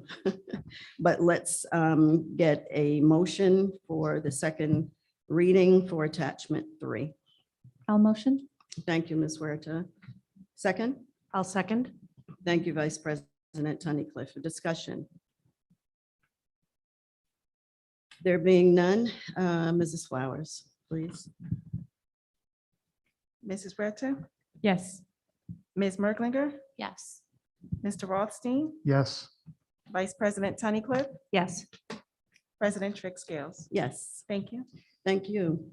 And now we're up to item 10, which is questions from the public on agenda items. And I ask that you approach the podium. If you would kindly give us your name and address, and you may remove your mask. You have 3 minutes, and Mrs. Flowers will manage the clock there. Just want to clarify, since Dr. Cascone brought it up, that becomes an agenda item now, that we can talk during first. Yes. Okay. Good evening. I'm Deb Cohen, a teacher at West Orange High School, but I also produce the fall and spring productions each year. COVID has changed a lot. Last year, we had to pivot to a Zoom recorded fall production and chose to do a musical review at OSPAC in the spring to keep our productions as safe as possible. The students and adults involved in the productions were and still are very excited for live shows with an audience this year, whether the fall play, spring musical, Broadway night in a few weeks, or the winter concerts. When we learned from Lou Quagliato, the fine arts supervisor, that we were being switched to virtual performances, we were confused. Hayden Moore and Lauren Graftisa, acting in her capacity as the auditorium manager, because she does it all, had just let me know that they had a meeting earlier that day to work out socially distant seating in the auditorium. And we're creating signs with Anthony Praza to make it clear where people could and could not sit. We had plans in place to ensure that everyone from students on stage, the backstage crew, and everyone in the audience were masked the entire time, and had made a decision to not sell food in intermission so masks would not have to come off for any reason. How could the decision suddenly be made to go virtual when plans were in place to make live performances safe? And if it is still in the discussion phase, as Dr. Cascone indicated, why are those involved directly not being included in these discussions? We all know school is running in the new normal with all students in the building, clubs, activities, athletics, all running with appropriate guidelines to ensure safety. Why are the arts being given a different set of rules? Indoor volleyball with spectators limited is currently happening. There's even a dance scheduled in the turnoff cafeteria for Liberty and Roosevelt students combined on October 29th with an expectation of 200 to 300 people. We understand and support that at the elementary level, the virtual need for concerts is real and student performances are 100% necessary. They are dealing with students who are not vaccinated, a performance space that is not conducive to social distancing, and COVID safety protocols would be harder to accomplish. Our plea is not for them to have to change how they plan to do this, but to recognize that the high school is different and we should not have to follow the same restrictions. Social emotional learning has been discussed at large this year. The students at the high school need live performance opportunities with an audience. The teachers involved in these performances need to see their hard work, dedication, and vision with live applause and reaction from an audience. Just like athletes thrive with cheers from the spectators, arts need the same interaction. For some of these students, they have not performed live in nearly 2 years. It's time they can show their talents to the public. Many of these students will continue to pursue these interests in college and need the experience of performing. In closing, again, I'm not sure how this decision was made since we were in the process of creating and putting into plans with our building administration for COVID-safe performances. And suddenly the rug was pulled out from under us with no discussion or explanation. I ask that this decision is reconsidered and we are allowed to have our performances in person with masking and the limited audience at the high school level. Thank you.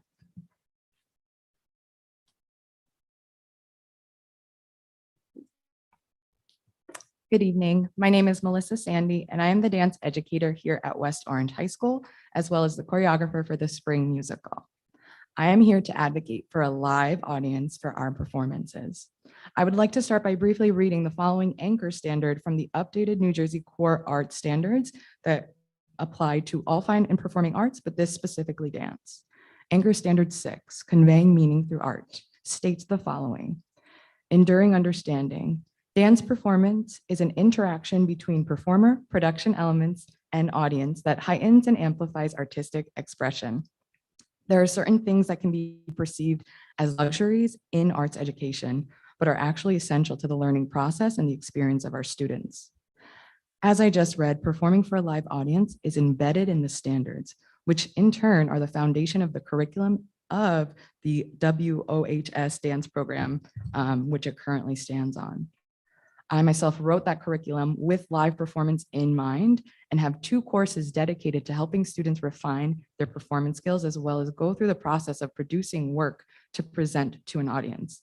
As a dancer myself, movement has always been the way in which I found I could express myself best.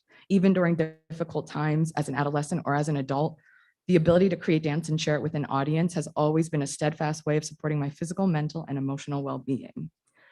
Since starting the program in 2016, it has been a priority to create that same environment where all students who wanted to could also have that opportunity to express themselves on stage to an audience through dance.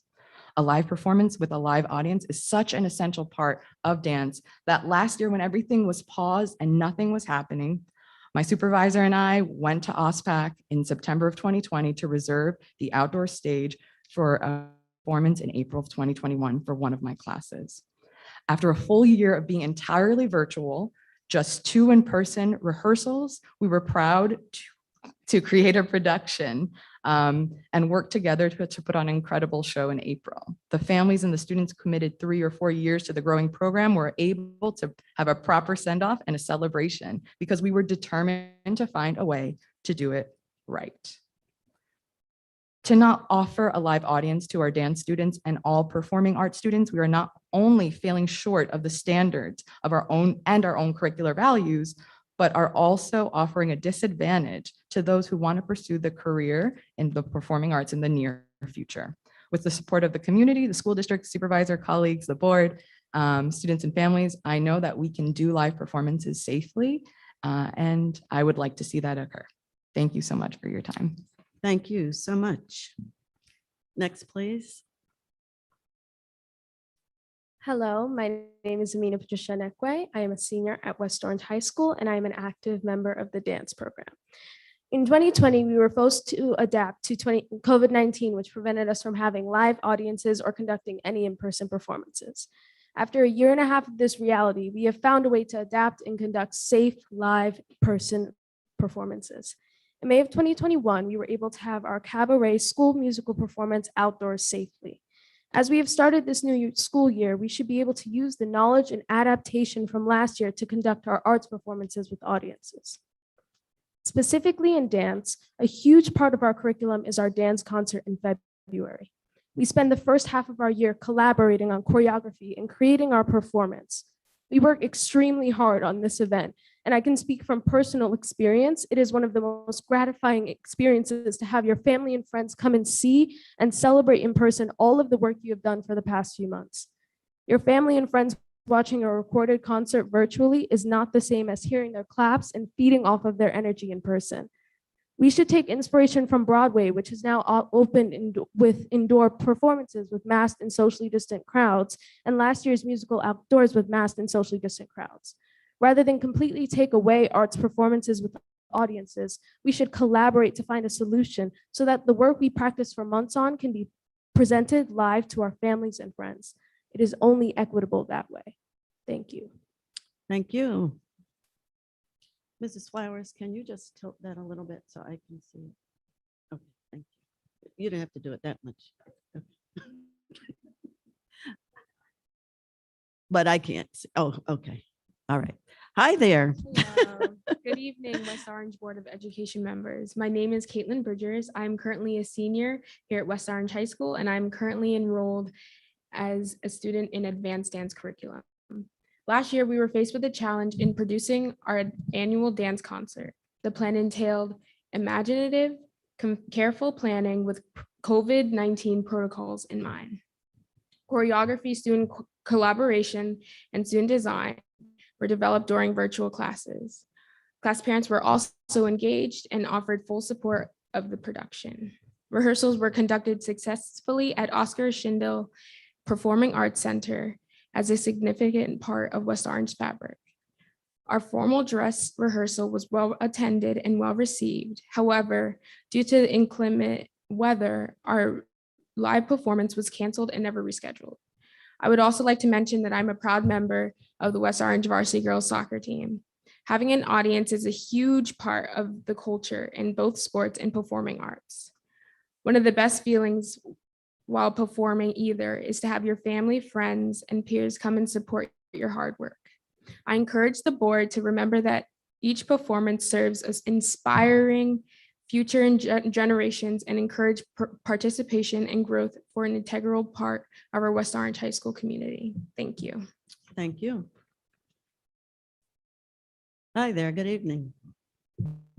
Hi. My name is Una Callender. I am currently a senior at West Orange High School. Hello again. Last time I spoke, it was about the busing issue, but now I feel we're in a new branch of the same underlying issues. Trying to write a 3-minute speech, I must admit, felt a little bit draining because it feels like I've already done this. A different symptom of the same issue. The problem I feel is so overwhelmingly obvious. I've been here before and I was the only student in this room who stood up at the podium with what felt like the weight of the arts on my back. I could feel the eyes of my peers watching me through the camera when I stood up for their chosen art form. There are so many other students here today and that fills my heart with joy, but I hope that it shows you that it's not a problem that just one student is upset about. It's all of us. We have been told that while the fall and winter athletes are allowed to play in and outdoors without masks and with a limited audience, theater students are not allowed to perform the fall play in masks with a limited audience, and we must film it and then distribute it that way. I'm sure you can imagine how this looks. Sports and arts are not equal. In fact, they seem to be pitted against each other.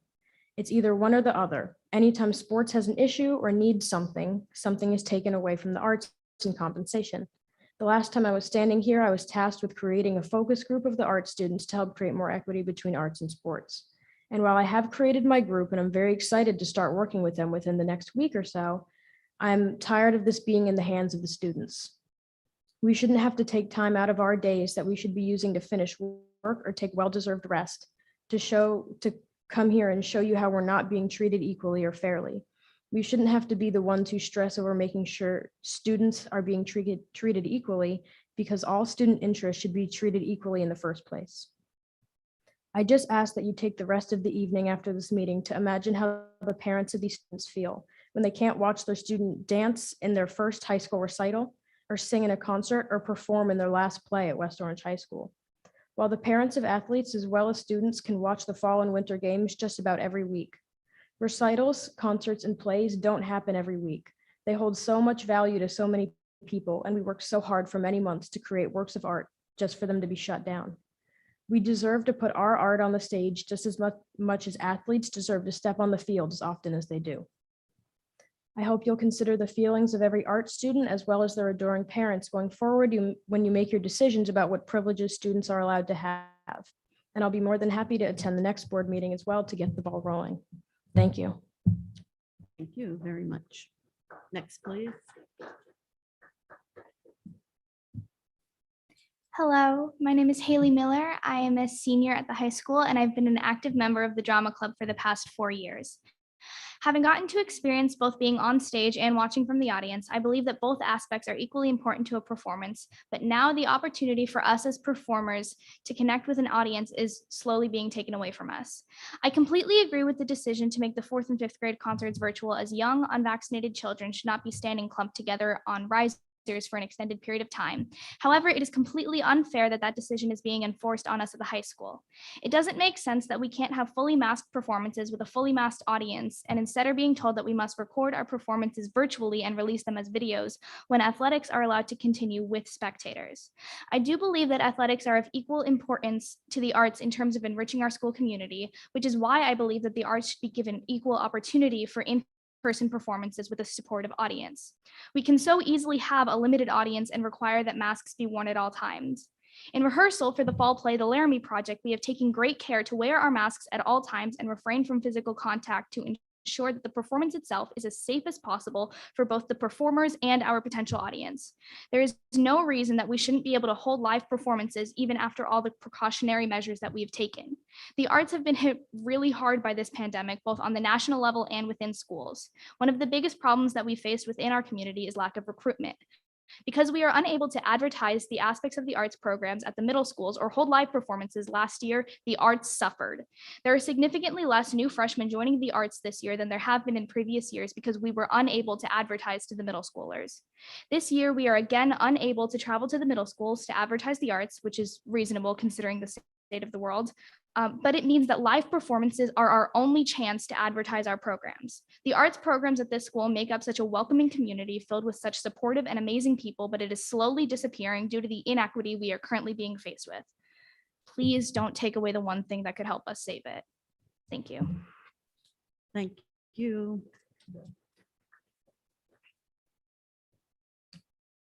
Good evening. Hello, my name is Abigail Ansana, and I am both a senior and the president of both the Glee Club and the Drama Club here at the high school.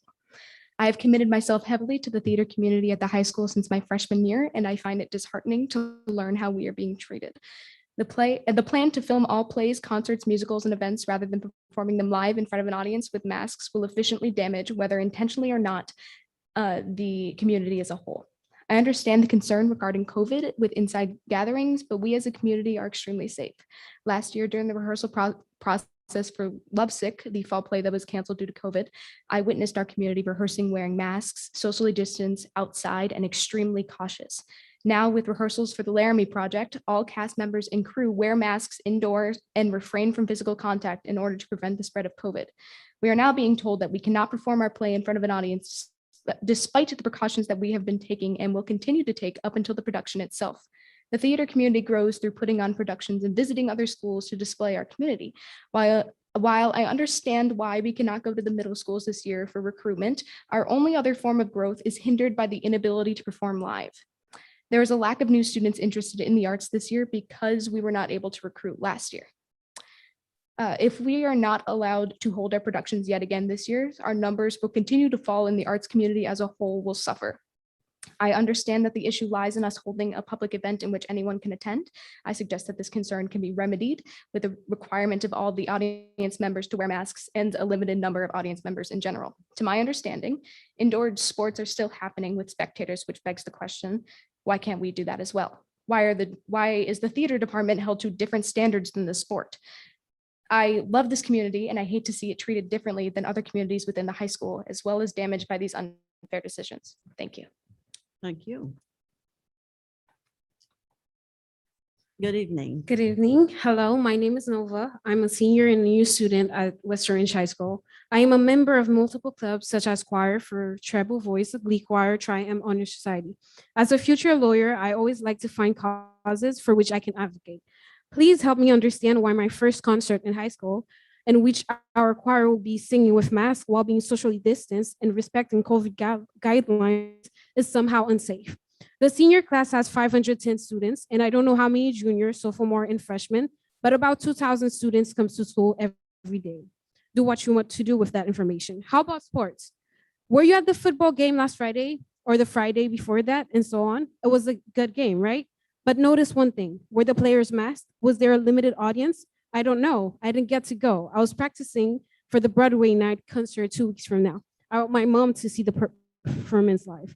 The double standard for sports is unfair. Nobody wants to get sick, and that's why the music department and all its students have had a plan prepared. The performing arts department is held short in front of the athletic department. The blame is not on you, it's a societal issue. It's not only at West Orange High School, it's every school, but I had hoped it was different here. We live in a society where people would rather see two people wrestling over a ball than creating meaningful messages for an audience. Schools seem to underestimate how significant these experiences are for students. Sports outshine the arts, and they shouldn't. Schools should pay equal attention and put forward even effort in both arts and sports program. Wouldn't you agree? The ability to express yourself is necessary, especially for children and teens. As a society, we are learning to express our feelings and emotions regardless of discrimination. Sports can help with this, and performing arts can help you be free of it and teach others how to heal as well. Thank you. Thank you. Hi. Hi there. Good evening. Good evening. Good evening. My name is Stella Kim. If you like, you may take your mask off if you like. No, thank you. Okay. Sorry. Okay. So singing is a long lost love of mine. I quit choir a while ago, deciding it wasn't for me, and I slowly stopped all music in general. And I actually groaned a bit when my guidance counselor signed me up for treble choir. But this year is different. This year, I regained my love for music, and I honestly have Mr. Hellier to thank for that. I signed up for Glee and Jubilee. I dusted off my guitar, and I have my first piano lessons in years actually coming up. Music is one of the most important parts of my life. Now, distinguished members of the board, let me give you a rundown of our high school experience in a pandemic. And I'm sure the student liaisons might relate if they've been in a cafeteria, a gym during lunch, but specifically the Tarnoff intersection with the link to Conforti. It's crowded hallways. You're almost shoulder to shoulder. Half the people have their masks under their nose or not even wearing a mask. There's yelling, there's talking, there's coughing. You push through the crowd, you turn the corner, and there's silence. You go down the staircase to the choir room, and it feels like a breath of fresh air. Literally, actually. Singing is and like a lot of people's oasis. It's a chance to chill, to breathe, and for a second just to sing. So you can imagine our disappointment at the fact that all concerts are going to be virtual. Next class of the day, PE. You walk into a gym of about 50 other people, most not wearing masks, breaking social distance and yelling for almost an hour. If athletes are allowed to play their games unmasked in close contact for long periods, then why can't you let us have our concerts masked and social distance? Not only does this disproportionately affect female students more than male students, it's inconsistent and it's a double standard. There's nothing wrong with giving a concert of masked vaccinated people. And if unmasked indoor sports is okay, then masked indoor singing should also be. Thank you. Thank you very much. Good evening. Hi. Should I go? Okay. Good. My name is Valentina Papano. Okay. Good evening. My name is Valentina Papano, and I'm a senior who's actively involved in theater, choir, and dance classes and activities. I've been dance captain of Glee Choir and all the musicals since my freshman year. I'm an active member of Triumph Music Honor Society. I'm vice president of Drama Club and Honors Thespian Society. Was a dancer and piano player in Jubilee Choir pre-COVID. Was in advanced dance last year. I'm currently an advanced theater and am the second student in the history of this school to take an independent study in dance. There are two main problems that I would like to address tonight. The first being that there is no reason to make our high school's performances have a virtual audience simply because the middle schools and elementary schools will. Younger children do not have the ability to be vaccinated. Having hundreds of these kids and their parents crammed into a small auditorium, like the one in my alma mater, St. Cloud, that triples as the auditorium, cafeteria, and the gymnasium, is not feasible, and I fully support the decision to have their concerts virtual.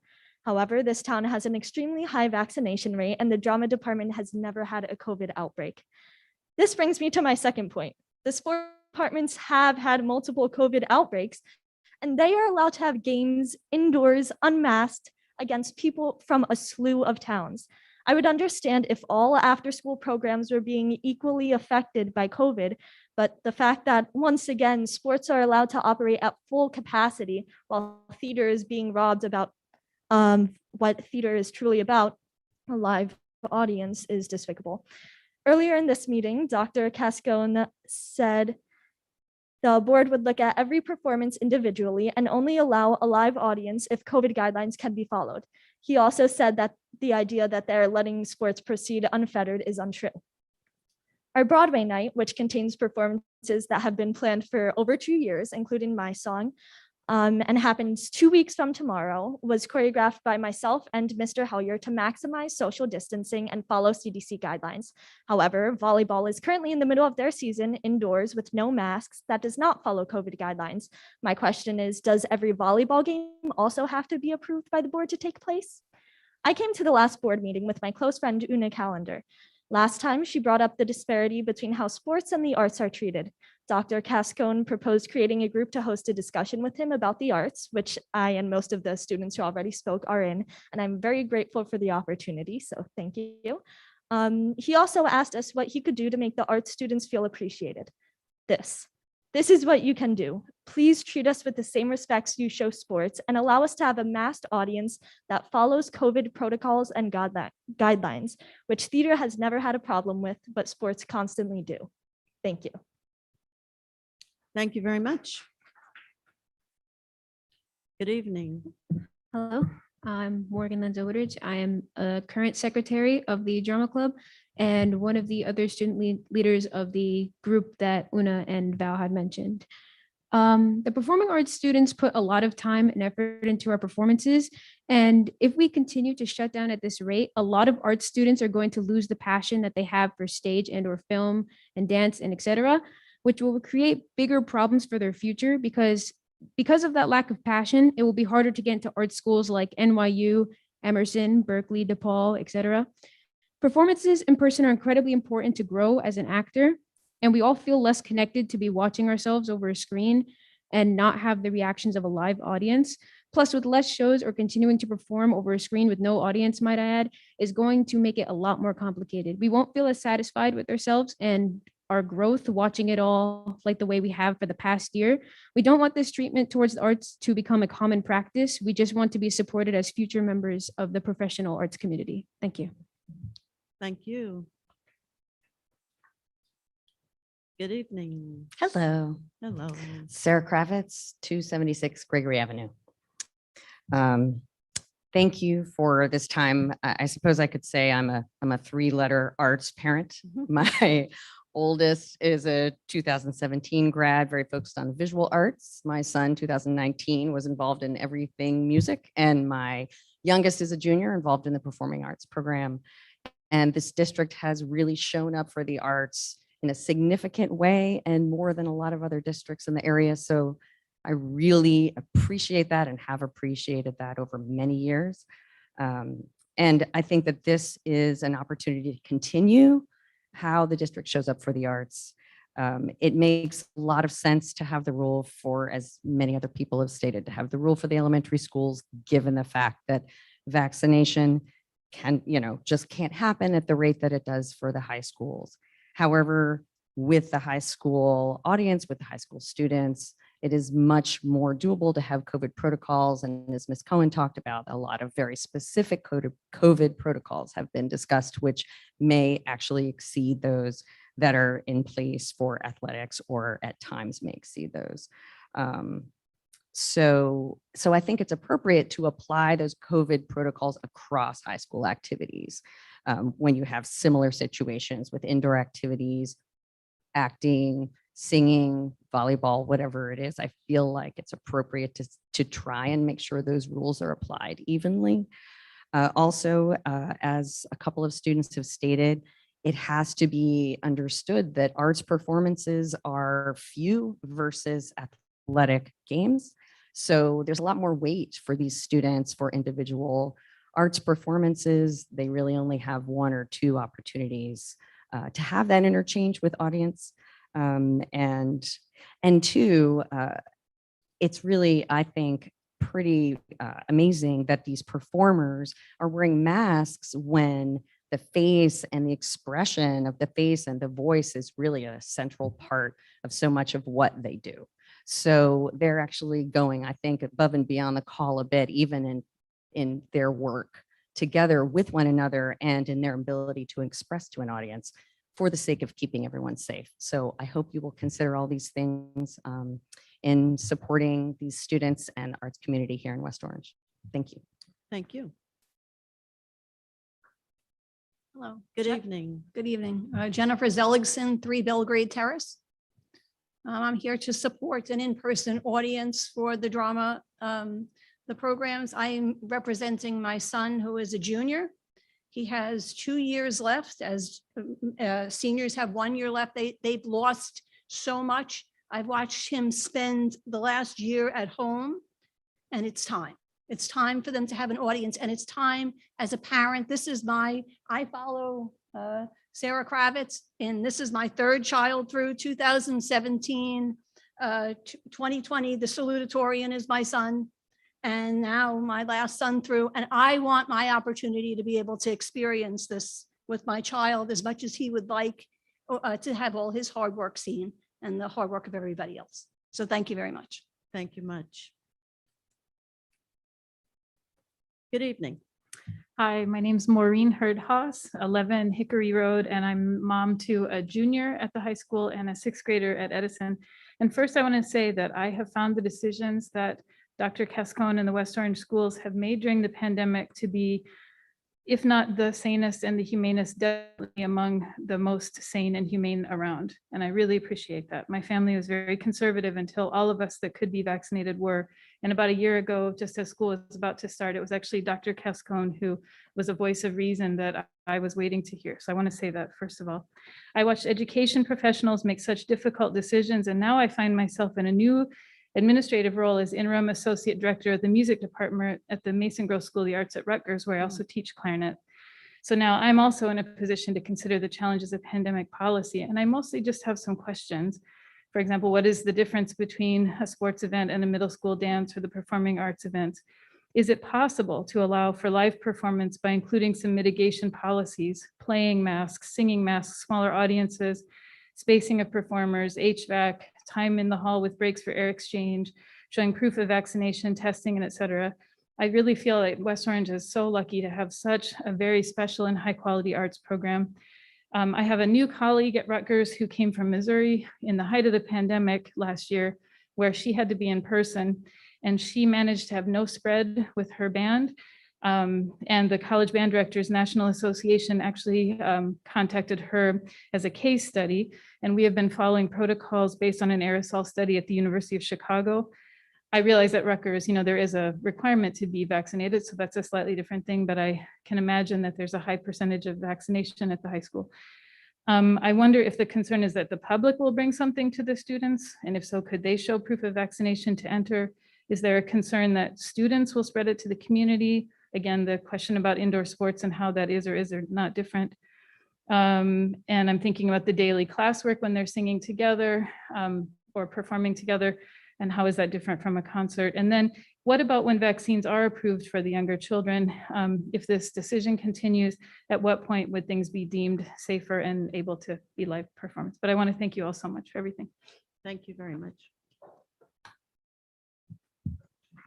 Good evening. Hello, my name is John Hellier. I'm the choir teacher here at West Orange High School. I run Glee, and I'm on the team of the Spring Musical. I'm here to advocate for live in-person performances of the theater and musical ensembles at the high school. I understand and support the decision to have virtual performances for elementary students who cannot be vaccinated and whose school facilities cannot safely accommodate a live performance with an audience. This is not the case at the high school, where the majority of students are vaccinated and social distance protocols and adjustments are able to be implemented. A blanket decision in deference to the limitations of elementary schools should not adversely affect the high school performers. Beyond that variable, everything else is happening as usual at the high school. Both outdoor and indoor sports with spectators are running, this Board of Education meeting, clubs, classes, etc. Why are we discriminating against the performing arts once again when every other sports and activity and other groups get to carry on? I appreciate that, as Dr. Cascone mentioned, there's a discussion of these things happening on a case-by-case basis, but I'm in charge of a Broadway night that goes up in 2 weeks, so I kind of need to know. And that's supposed to happen here. The supervisor of fine arts, Luke Quagliato, shared a newsletter with our staff from Arts Ed NJ, the leading organization for educational performing arts in New Jersey, at the beginning of the school year. That organization has held steadfastly that performing arts programs should be presenting in-person performances with an audience as long as sports and other activities are occurring in person. The double standard for performing arts students proposed by the Central Office Administration is perplexing and unfair. One of the aspects of the Arts Ed newsletter that we were emailed in September addresses the impact of the performing arts on social emotional learning, an educational imperative our faculty has been charged with implementing in recent years. These are just some of the examples from that newsletter. The relationship between arts teachers and students over multiple years of instruction fosters the caring environment necessary to help build school connectedness and foster empathy. Artistic creation fosters self-awareness and allows students to develop a greater sense of autonomy and emotional vocabulary. The collaborative community developed in the arts classroom welcomes discussions and awareness of acceptance and embracing diversity. Arts education provides developmental experiences that actively allow students to practice and hone social emotional competencies. Why would we diminish the social emotional learning growth that live performances give our students?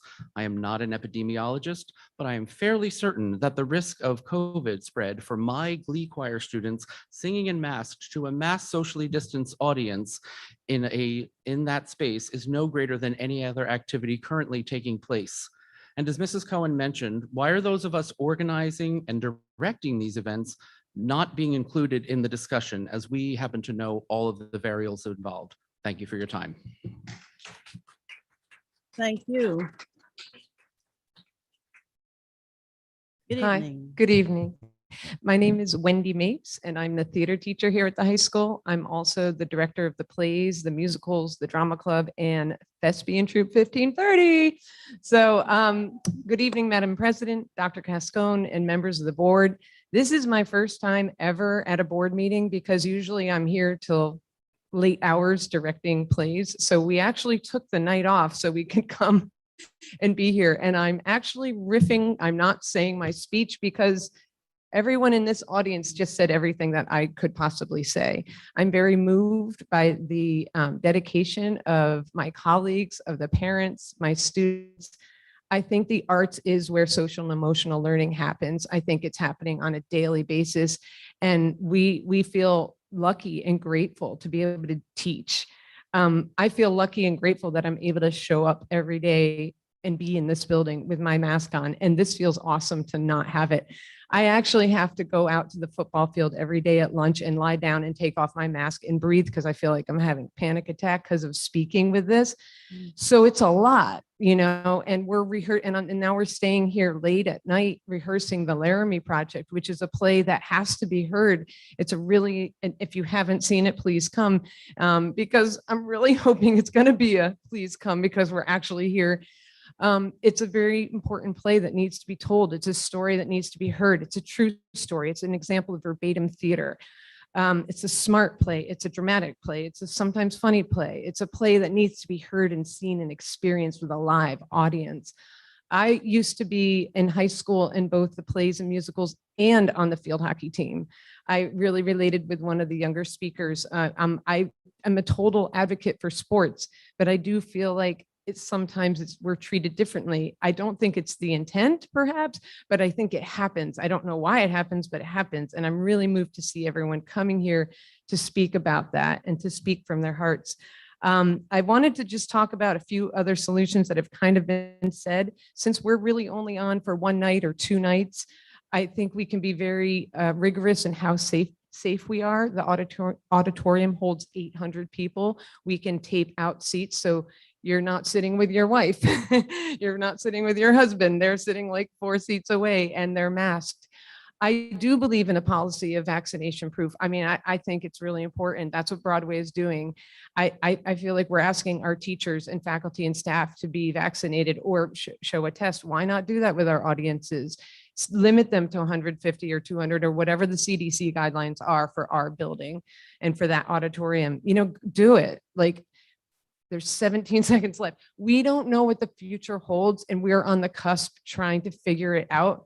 And so we got to be figuring it out together. And if it means vaccination cards, that may be in our future. That's it. Thank you so much. Thank you so much. Oh, okay. Good evening. Good evening, Brian Rock, 63 Spring Avenue. Just want to come up and speak and lend my voice in support of all the students and parents that spoke about the issue tonight. When I was their age, I was a member of the marching band, played a whole bunch of different brass stuff up to the sousaphone by the time I left. And I remember one particular weekend, would have been probably November-ish. We had a band competition scheduled for a Saturday. This was one of our last competitions before we would go on to the state championships. It was an opportunity for us to perform before our parents and hone our performance before that final performance of the season. And then by some miracle, our football team was never very good at Edison. They made it to the playoffs, and that game was scheduled for the same Saturday as that competition. And someone made a decision that we were going to pull out of the competition so that we could go to that football game. And, you know, we always performed at football games throughout the season. It's something we did, but to us, that was a practice. We wanted to go to that competition. And I can't tell you a lot about all the different football games that we went to, but I can tell you 3 things about that night, right? 1, we lost. So what was the point in going? But 2, I remember the disappointment in not getting to go to the competition that day. And 3, I remember that the feeling of outrage that we were playing second fiddle to the football team and to the sports. And I don't mean any disrespect to them. I'm a proud sports father myself and track. But I think we have to hold both of these things equal, sports and performing arts. And hearing the students talk today reminds me that I hear their outrage. That reminds me of the outrage that I felt when I was younger. And so I hope that this is some kind of oversight. I hope that we can fix this. And at the end of the day, we can prioritize the fact that we need to have in-person performances with a live audience. And then we can move around all the other pieces to make sure that that is as safe as possible, right? Those 2 things are not mutually exclusive, but we got to start with that premise that we can perform in person. We can have at least some people come, and then we can work out all the details afterwards. So, thank you. Thank you. Before we move into our Google questions, and before I turn it over to Dr. Cascone to follow up, just on behalf of the board, I just want to commend everyone who spoke tonight, our teachers, our parents, our students, especially our students. Who are advocating for themselves. So I want to applaud you for being here tonight. That makes us proud that you are so passionate about what you do and the program that's here for you, that you are that committed to it, that you would come out on a Monday night and stand up and tell us how you feel. So we feel really good about that. Dr. Cascone. Thank you, President Trigg-Scales. And I'd just like to echo those that feedback from the president with regard to all those who spoke out. I'd like to provide members of the public, students who are here tonight, a little bit of insight into the way decisions are made in public schools, because I do believe that there's a bit of a misconception. I'd like to first defend the board in that the board doesn't make these decisions. The board doesn't decide whether something's going to happen in person or something's not going to happen in person. The administration makes those decisions. What you may not know about me as a leader is I'm not a top-down decision maker. I don't make decisions unilaterally. Over the course of almost 20 years serving in leadership positions, I've come to lead and manage in that way because I recognize the importance of leveraging the collective expertise and knowledge of the group. And the older I get, the more I realize I don't know nearly as much as I once thought I did. And I've come to rely upon others to help inform my decision-making. What I do provide is forums within which people can bring questions where we can discuss them collectively. And I rely upon, my leaders who are more operational, right? They're people who are practically on the ground doing these things. I'm not. And as the superintendent, I oversee many things, extracurricular activities being one of many. And so What I would, it's unfortunate that this was portrayed as a unilateral, unconditional, top-down central office decision, because that most certainly was not the way it was done. What I would suggest is, and I'm glad you came tonight to advocate in the way you did, because if you hadn't, I would have never known that you were upset about it. I would encourage you moving forward to level the same advocacy at the building and department and activity decision makers who ultimately are advising me as to whether or not they feel it's feasible to make it happen, right? At the end of the day, I'm not the one that's organizing it. I'm not the one that's planning it. And so I would suggest and would think that the people who are ultimately responsible and overseeing these activities, and I'm not talking about you, Ms. Cohen, right? Would have the same level of can-do spirit to leave no stone unturned to ensure that it can happen live. Because certainly if the message that I'm receiving as the superintendent is like, yeah, no doubt, we can do this thing. We can do this thing safely. I'm certainly not going to say, no, you can't, right? So ultimately, if you feel that that advocacy is falling upon deaf ears at the department and the building level, and you feel you have no choice but to come to the board and to the superintendent, we are here. But I would encourage you to bring that same level of advocacy to the other decision makers, because they also have sway over it. I think it's safe to say that your advocacy has worked. Okay. And not only just simply because you're here, but because you've made some tremendous points, some extremely valid points that leave us no choice but to go back to the drawing board and reconsider these decisions. So I can guarantee you that'll happen.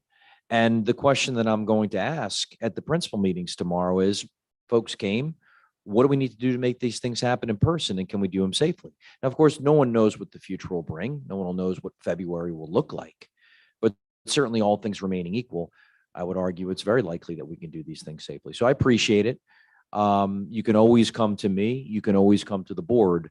But you can also always advocate to those decision makers that are on the building and the department level as well. So thank you.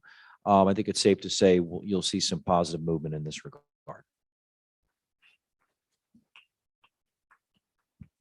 Thank you. And Ms. Callender, I do look forward to your outreach relative to our upcoming meeting. So I've been anxiously awaiting an email, but it sounds like you've been working on getting your group together, which is good. I like that you're getting organized. So I look forward to meeting with you. And thank you for taking me up on that offer. We do have a couple other questions from the community. Several of them were related to the arts and to the in-person performances. There was a question about transportation, and it's a great question, and it's a question I've been asking internally of the transportation department is, well, look, is it going to get any better than it is right now in terms of the pickup and the drop-off times? Have we worked out all the kinks we can work out? And now is it just simply we have compressed routes, we have more crowded runs, and it's not going to get exponentially better than it is right now? The answer I got when I asked that question was, it's probably not going to get a whole lot better than it is right now, unless we can hire more drivers, or our third-party vendor can hire more drivers, and then it could. I said, okay, well, then we need to be upfront and honest with parents about that. We need to understand what are the actual pickup and drop-off times that parents and guardians and caretakers can expect their children to be picked up and dropped off. And we need to adjust those times in Power School and communicate those to parents. So at least if the kids are late, it's not double jeopardy whereby parents are going to the bus stop 35 minutes early and waiting as well, because now they're really annoyed, and I don't blame them. So we can't change perhaps the later drop-off time, but we can be transparent and clear with parents on what that time is. And we have asked our vendor, Hunterton, to have their bus drivers note the more recent updated times, and we will be providing those to parents in the upcoming week. So I thank you for that question. It's astute and will be taken care of. And of course, I would be remiss if I just did not express our ongoing appreciation just for parents' understanding. with this situation. We really do truly appreciate it. And there was one other question just about, do we have any intention of going virtual after Thanksgiving or winter break? Not at this time. The only factors or circumstances that would lead us going virtual would be in the case of a quarantine of an entire school that were ultimately recommended in consultation with the Department of Health and the district physician. So that would be a no to those questions. And I think that covers them. Yes. President Trigg-Scales? Thank you, Dr. Cone. You're welcome. All righty. We are going to move on to reports, discussions, and recommendations. And I see we have a retirement. To let the youngsters know if the youngsters, if they wanted to, looks like I don't they're think we have to. Tell okay. them. Have a good night, folks. We're glad you came. You're more than welcome.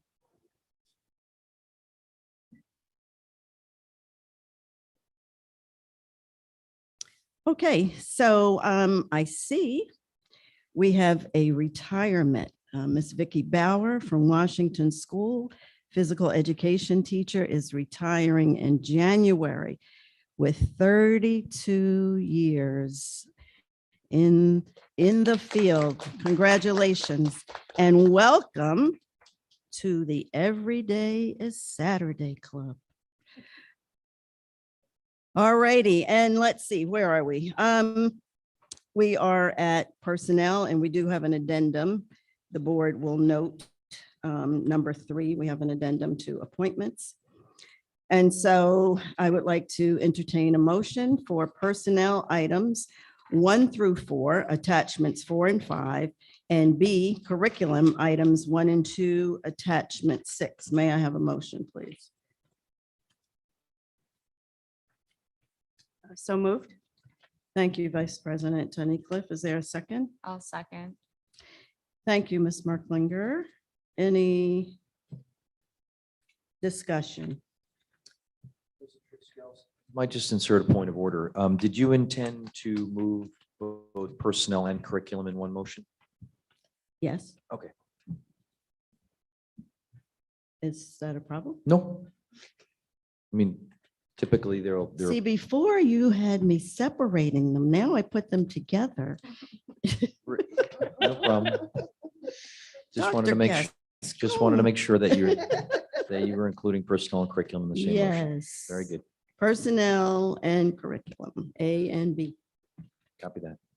Any other discussion items? Any board members discussion? Ms. Huerta? Yes, I had a question for under A personnel, item 3B.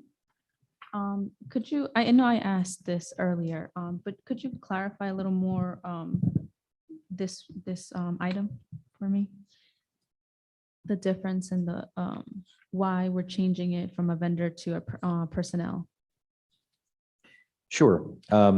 So first the impetus.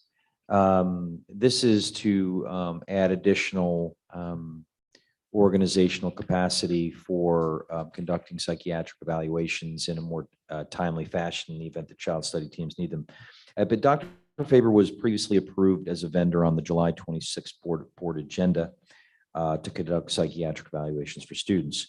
However, Dr. Faber has been a salaried employee with both Milburn for approximately 15 years and Cranford for approximately 12 years in the same manner that we're approving him. He works as a salaried employee also for Academy 360, which is an approved private school for students with disabilities.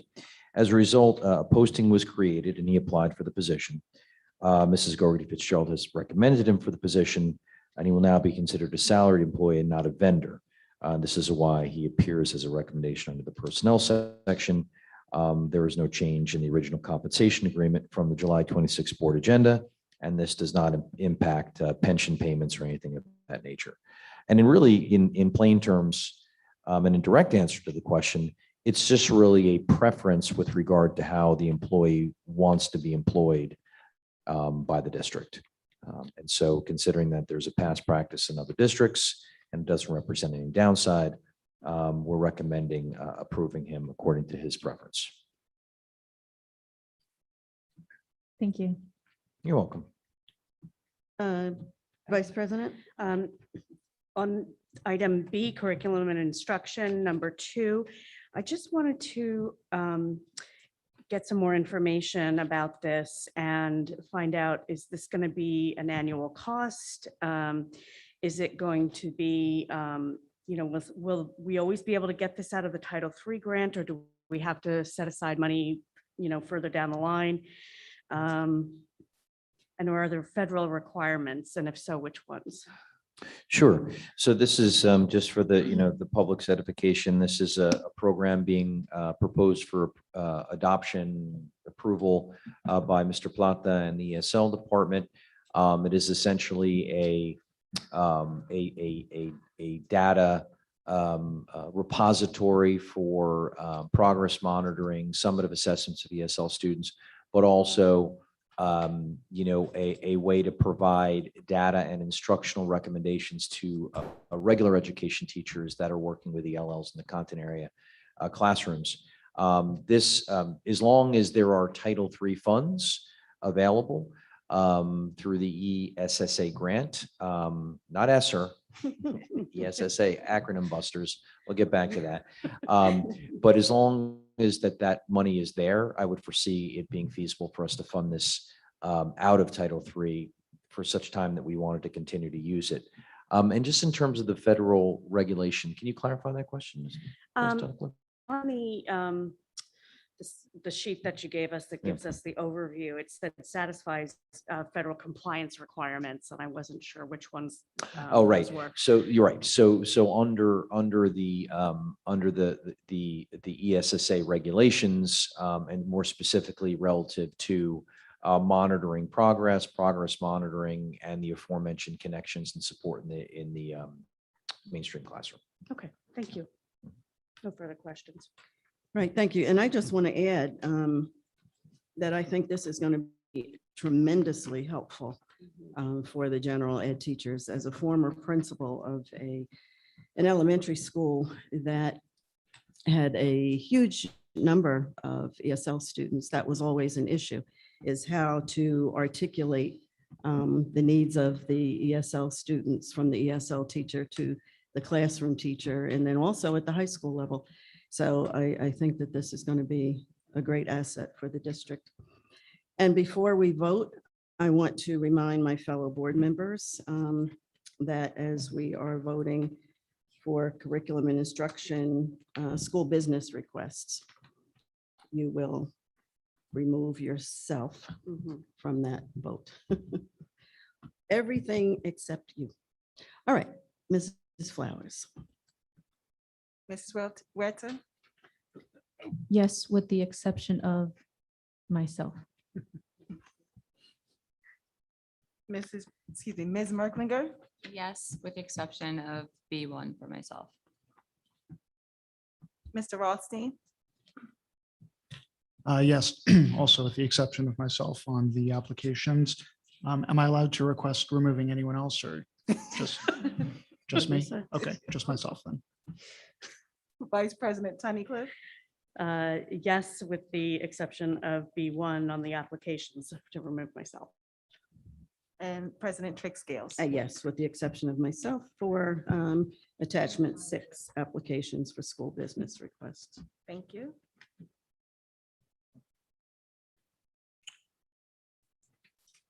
Alrighty, and we are moving right along to C, finance. A, special services, items 1 and 2, and B, business office, items 1 to 18, and that includes attachments 7 to 11. I'd like to entertain a motion. So moved. Thank you, Vice President Tunnicliffe. A second? I'll second. Thank you, Ms. Merklinger. Any discussion on any of these items? Yes, please. Mr. Rothstein. Thank you. Just wanted to clarify, let's see.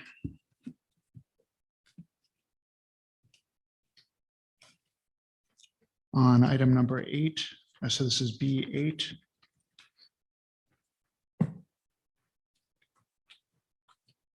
I just wanted to state and confirm an answer that was provided earlier that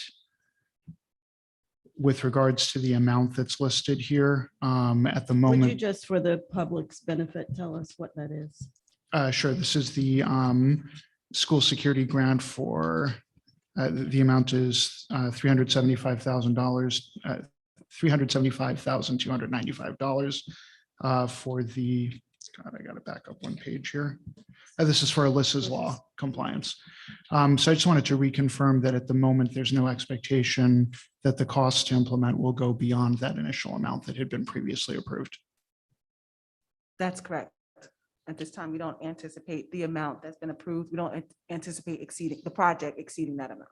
Okay, terrific. So yeah, we're just voting to cover additional costs if for any reason that that was required, but we don't anticipate that need right now. That's correct. The amendment was, it came from county that the language in the resolution as they reviewed our submission of the documentation, it came back to us that we had to add that last line. If the project amount exceeds award, local funds will be available to cover any excess costs. But at this time, we don't anticipate that our project will exceed the awarded amount. And are all funds for this project, is all of this related to installing silent alarms And right. in the event of emergency? Correct. And the security vestibules and the silent alarms. Terrific, thank you. And I think I had one other question, if I can just have one moment.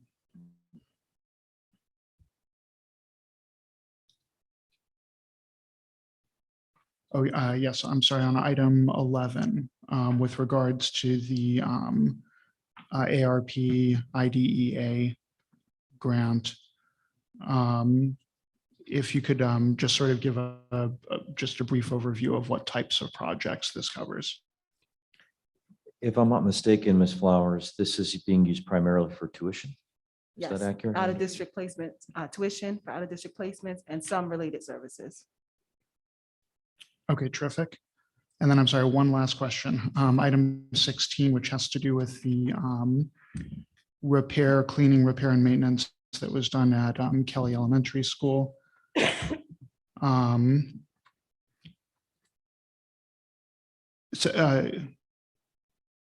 So I think the work that was done was to cover the damage that was done at the school due to Hurricane Ida.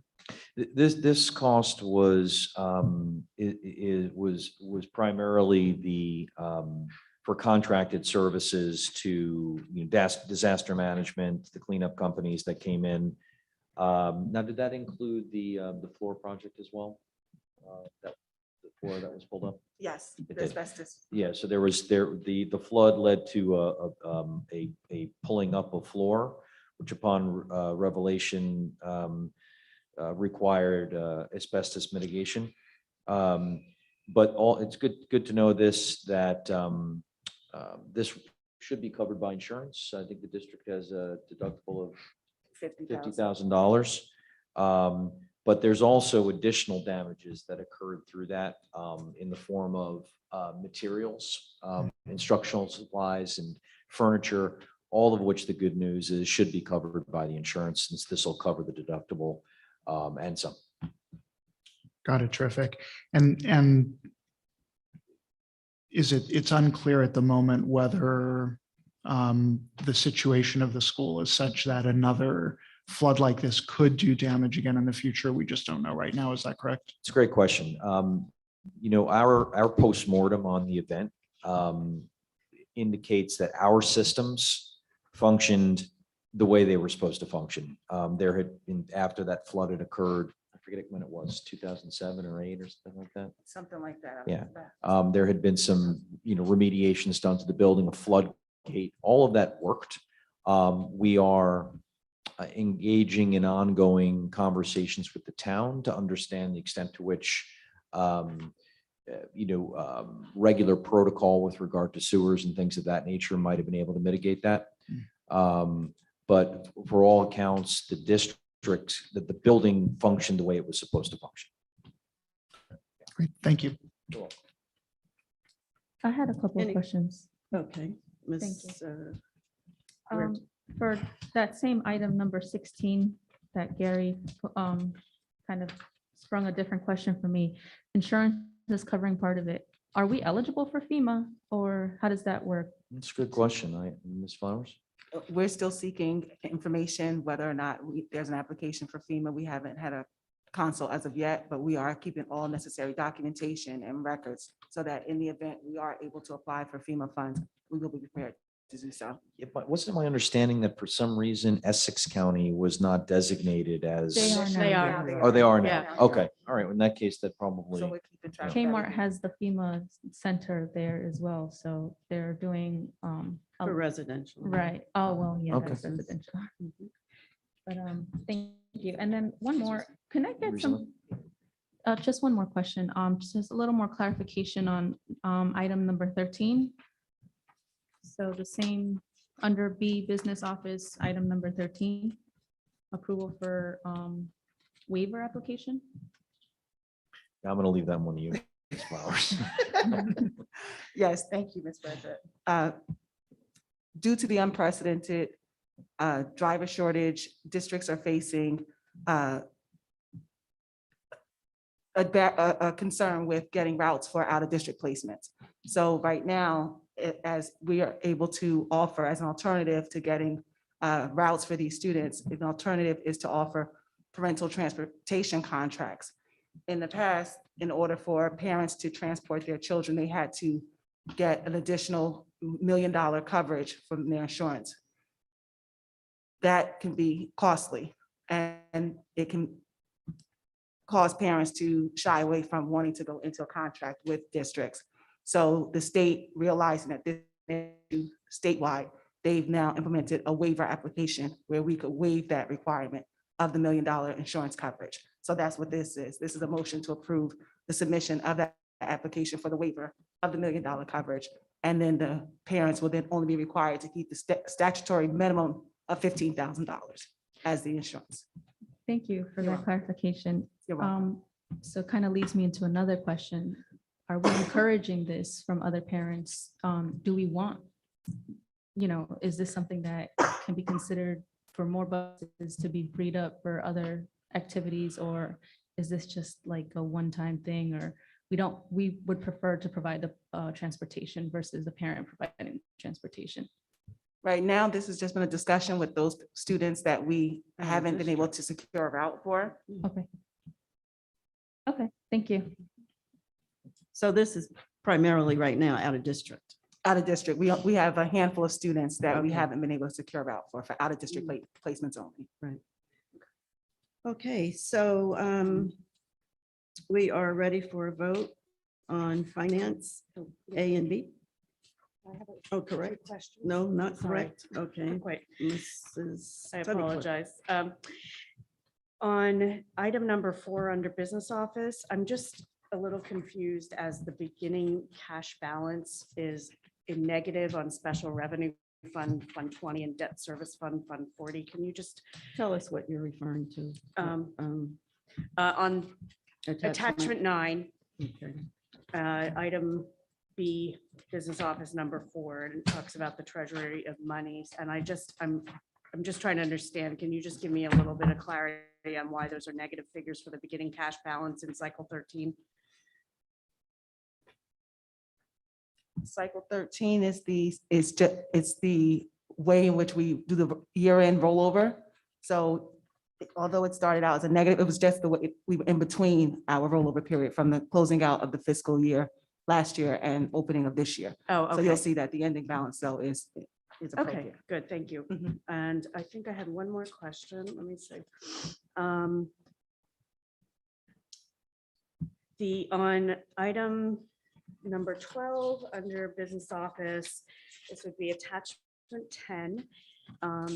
I wanted to just get a little bit of clarity on how this works for the bid for the substitutes custodial personnel. Is that just because we're in case people are out sick, or just kind of wanted to understand that. And is any of that funded out of ESSER because of? That is part of ESSER. That's Okay. part of the plan that we wrote into the plan, that we would need additional custodial services because we need additional help throughout the day with some of the lunch coverage, with cleaning and preparing the eating spaces. So this was a route we had to take in order to get additional personnel because our substitute list is very short. And to your point, if we have anybody that calls out, anything like that, and again, additional support to help clean and transition between lunch periods and things. Okay, great. Thank you. Let's see. I think that's it. Thank you. Okay, Mrs. Flowers, we are entertaining a vote for finance A and B. Okay. Mrs. Retta, Yes. Ms. Merklinger, Yes. Mr. Rothstein, Yes. Vice President Tunnicliff, Yes. President Trick Scales. Yes, Thank you. thank you. And we are up to item 12, petitions and hearings of citizens on any topic, agenda item, or otherwise. There being none here in public, do you have any from the Google form, Mrs. Flowers? All the questions have been addressed in the No Google additional. form.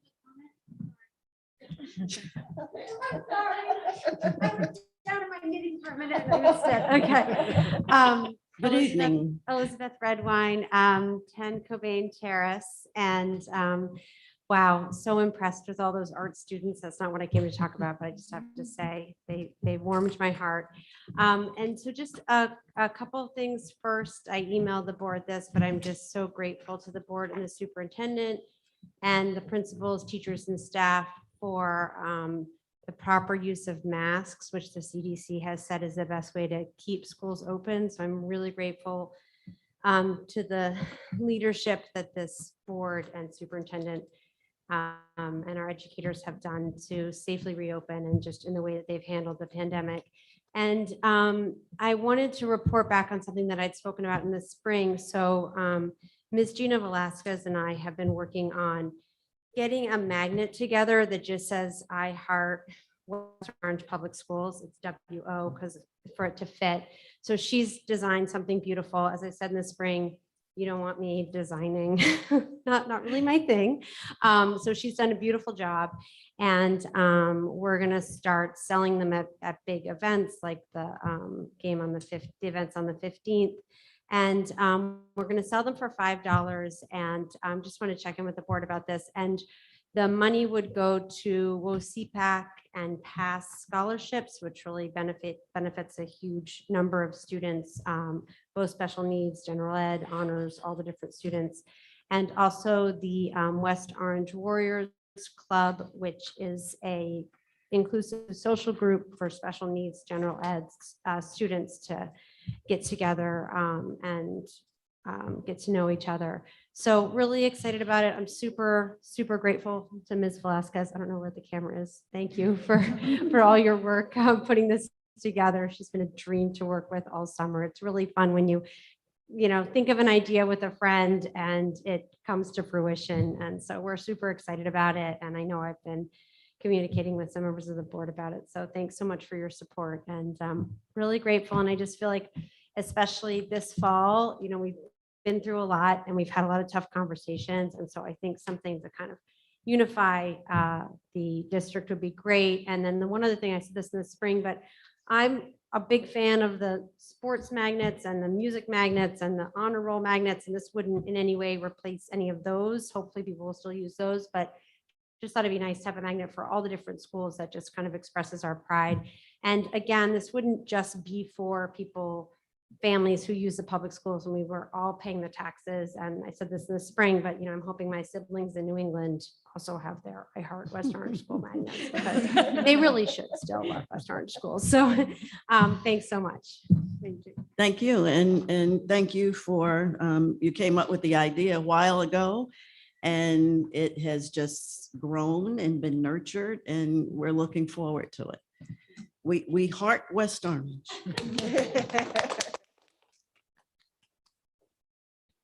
All right, so we have moved up to board reports, and before we get started, I just want to mention that the board completed its annual ethics training on Thursday evening. We are so fond of each other that we just get together on off weeks. But it was a very good training, a courtesy of Ms. Charlene Peterson from New Jersey School Boards Association. And coupled with the ethics training, which, as I said, is an annual mandate. You always get different nuggets every time you hear it.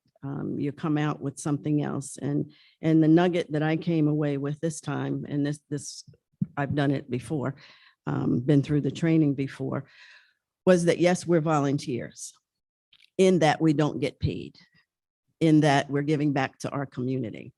But we're very special volunteers because we are elected state officials. And that takes our volunteerism to an entirely different level. And so it just had me step back for a minute and think about the responsibility that we all have here sitting on the board, the governance that we're responsible for all of the students and the staff here in the district.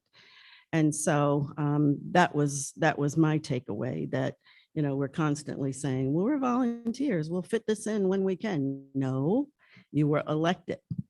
We were elected to do a job. And so we're proud to be a part of that.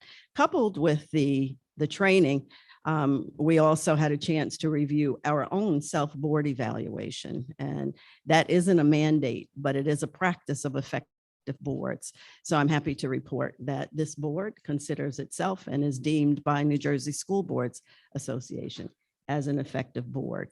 And our overall score, based on Charlene Peterson, was just that we have made significant improvements and that we are a high functioning board. So we can applaud ourselves. Not that there are too many people hearing that this evening, but thank you very much. Okay, and so Ms. Huerta. Thank you. Thank you, President Scales. Thank you to my colleagues, and thank you for the public for being here. And I guess I'll just name a nugget that I took away from one of the things that Ms. Terry mentioned at another meeting was that we are one of the only, well, we are the only elected officials that get training. And so I think that for me, that's what stands out. And I really want to take advantage of the free or the training that is provided and that is available. Along with these trainings, you do get credits. And after an accumulation of credits, you get different certifications individually as each individual board members, but also as a whole, a board as a whole. So for example, the training that we recently did with the ethics training, we did get credits for that. And so moving forward, I think that that is something that I'm going to try and make sure that I do for myself to make sure that I'm effective and being able to serve the community to the best of my ability.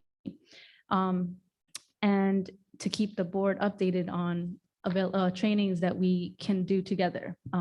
I enjoy working with this board, and so continuing that on for the rest of my term. I'm only 9 months in, by the way. So that goes into my board report. So I do have some trainings available for New Jersey School Board Association. Governance 2 and 3 will be meeting tomorrow, October 5th. It is live virtual for my colleagues who might need that training. And it does provide 2 board member academy credits. The second event or training that is available is the Essex County School Board Association hybrid meeting. I was last week able to do, or 2 weeks ago, I believe, I was able to join my first Essex County School Board meeting. And what that is essentially all of Essex County School Board members gathering together, discussing, you know, these are towns that are neighboring ours, Montclair, Verona, and we get to discuss together what common issues we're seeing in our own communities and how everyone is doing their thing differently. And so the next Essex County School Board meeting will be titled Equity, Diversity, Equality. And it will be on Wednesday, November 10th at the Glen Ridge Country Club. And you do have the option to go in person or to join virtually. And at the last one, they did have a really nice, it was held in Maplewood, and they had a really beautiful student presentation. And so I think I mentioned to Ms. Terry that perhaps West Orange will host one and display our students' talents. They did have the ensemble, some students playing on those big things. I forgot what they call them. Cellos, right? Those violins and cellos. It was really beautiful. So while we were eating dinner, we were listening to music. It was very fancy.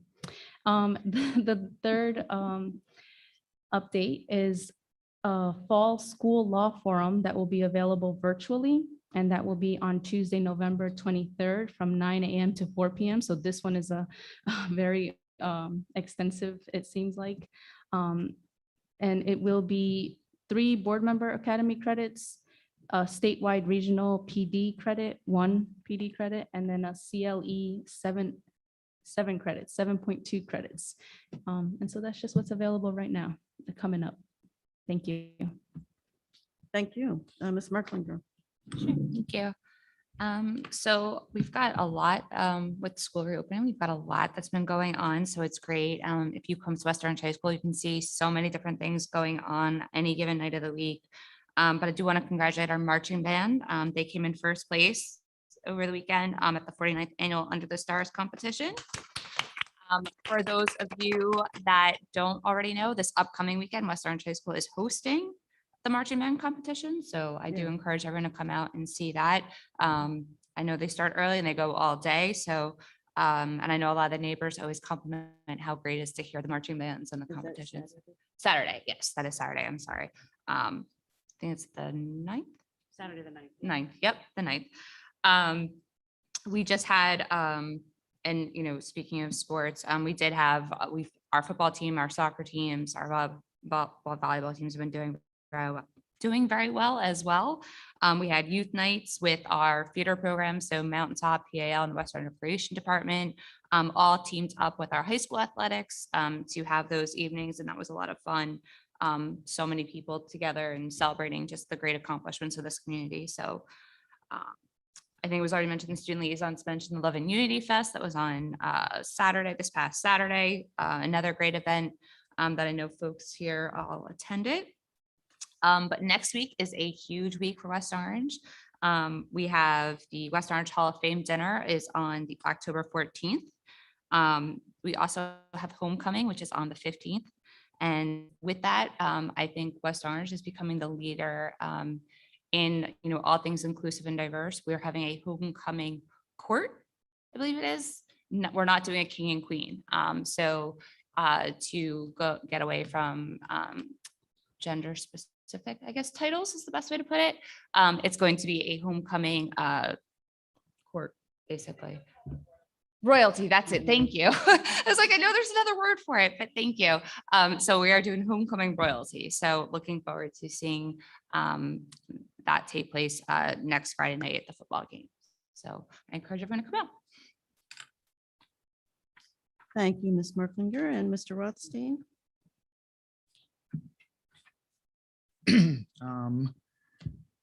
I just wanted to reiterate again how very impressive and moving it was to see so many students show up tonight to speak in support of the arts community and to express the way that they were feeling. There's clearly a lot to be done there, but I hope that they feel empowered by coming and speaking tonight. I know that it was empowering for me to hear them.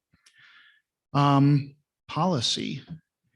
So tonight, the Board of Education adopted 15 more policies on our list of 200,758,000 something.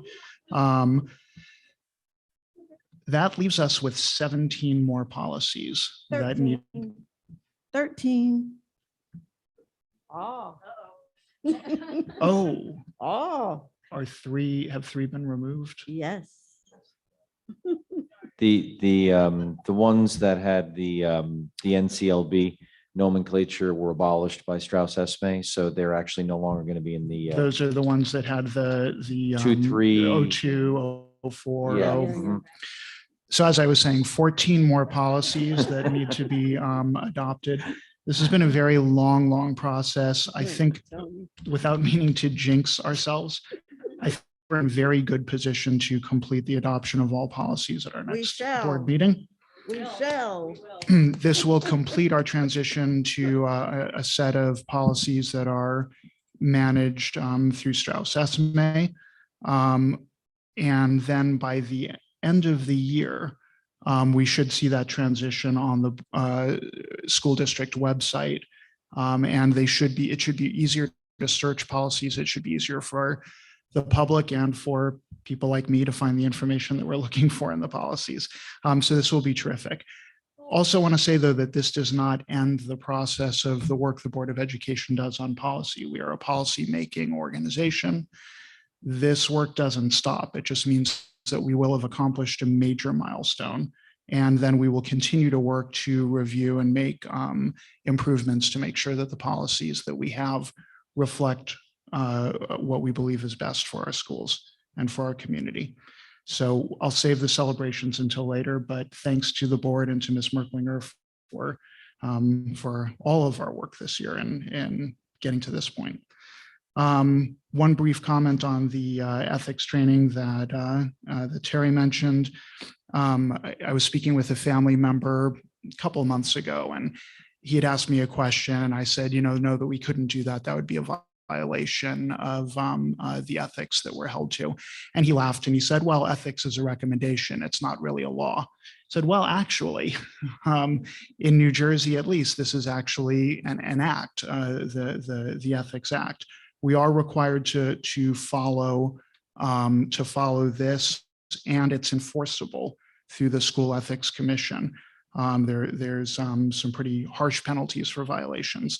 So it's not just the stick part of it, but in terms of the carrot part of this as well, it helps us to serve the public better by understanding what these ethics guidelines are, and it helps protect the public. And so I was really grateful for that training we had the other night. Finally, on a positive note, a personal observation or sharing something that happened when I was here over the last couple of weekends for events at the school. I heard comments from two people who are not involved with our district, but happened to be here for events that were going on, how amazingly impressed they were with the athletic facilities that we have at the high school. And they just said, we have nothing like this in our community. Our high school doesn't have this, it doesn't have the field, it doesn't have, they just went on and on about what an impressive facility we have. And it got me thinking about that somebody a long time ago, and I don't know the history of how all of this came about, but somebody had the vision of what this high school should be and what the offering should be.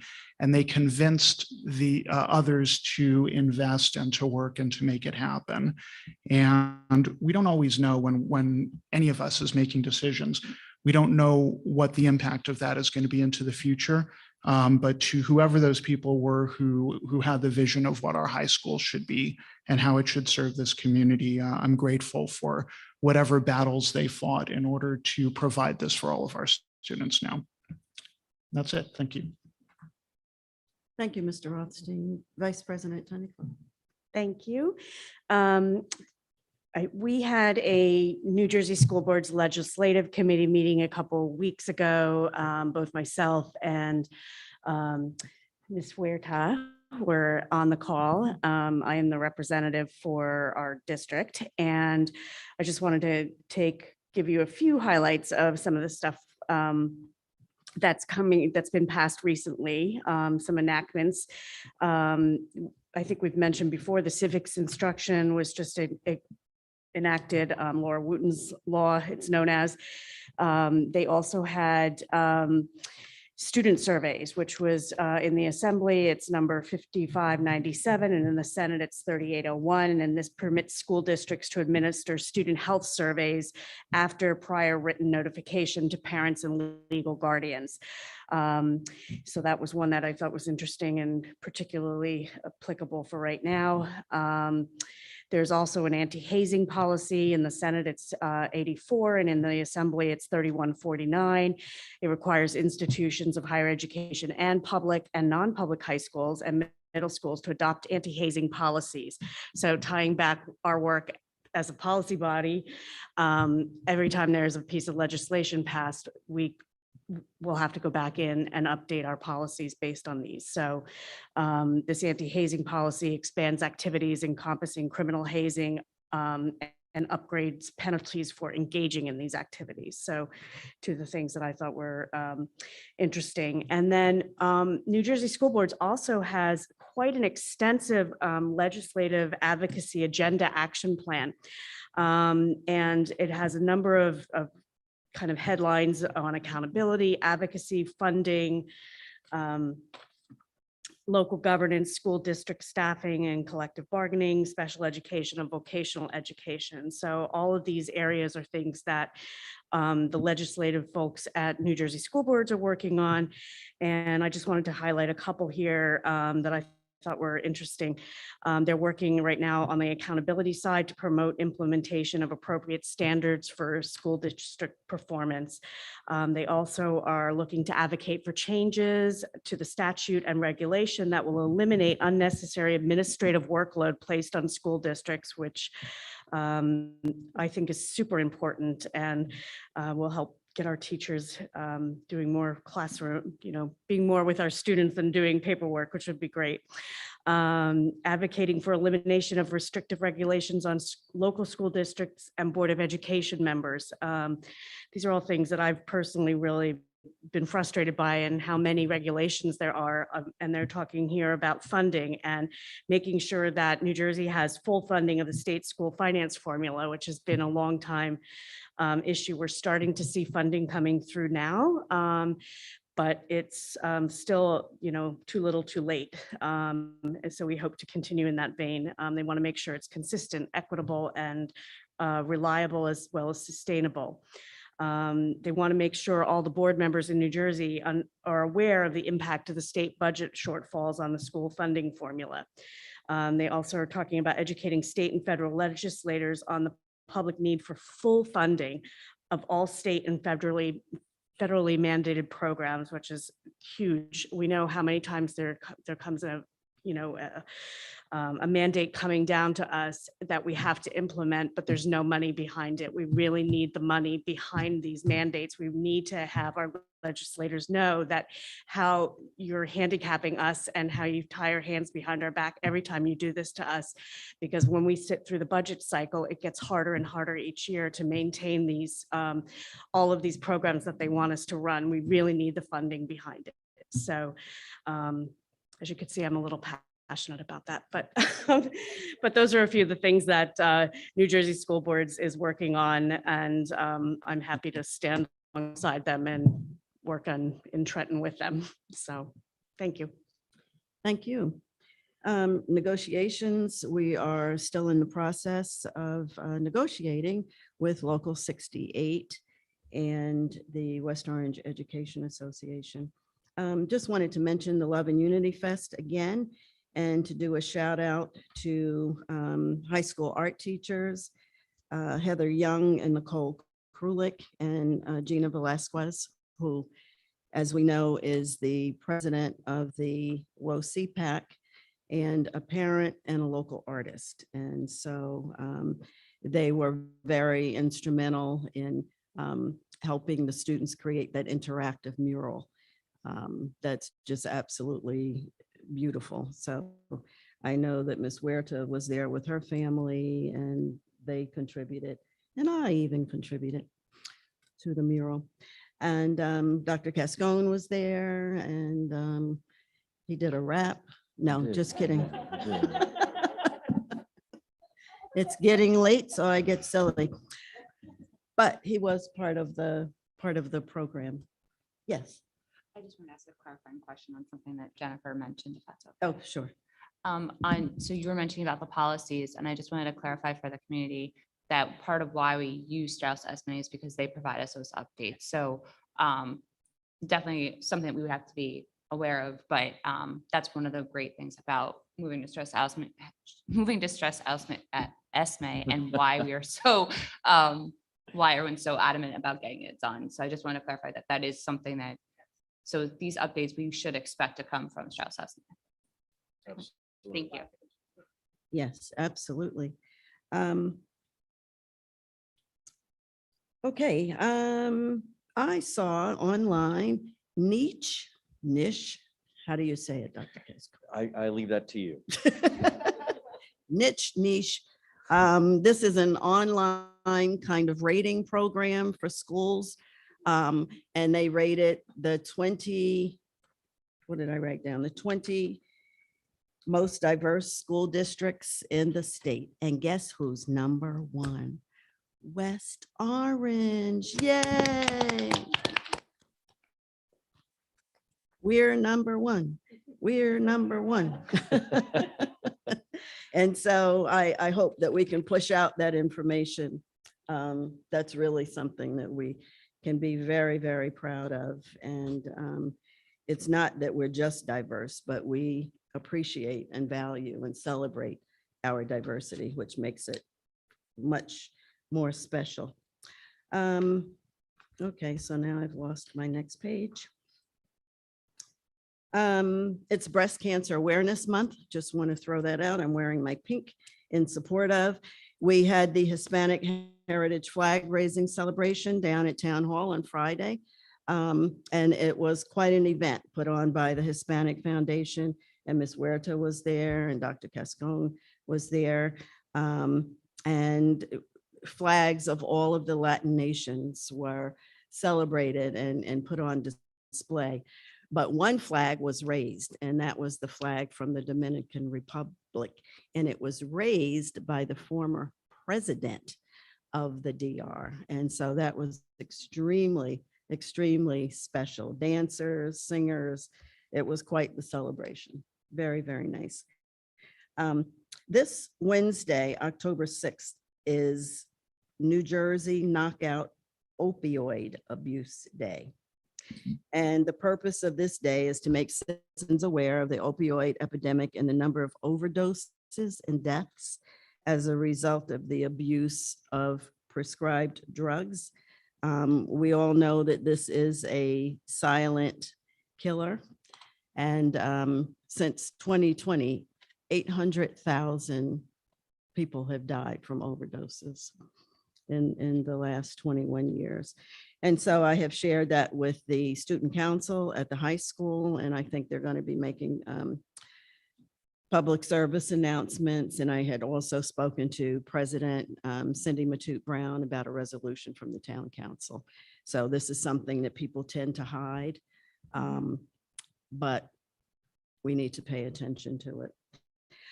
All right, and let's see if I can find the rest of my notes before we get ready to adjourn. I think that's it. And again, I want to thank everyone who was here tonight, and those of you who've hung in with us, we certainly appreciate it. And we thank our technical staff. We couldn't do it without you, so thank you. And happy birthday to Lauren. We have cake. All right, so may I entertain let me tell you when the next meeting is. The next meeting is Monday, October 18th at 7:30 p.m. right here at West Orange High School. And is there a motion to, I'm sorry.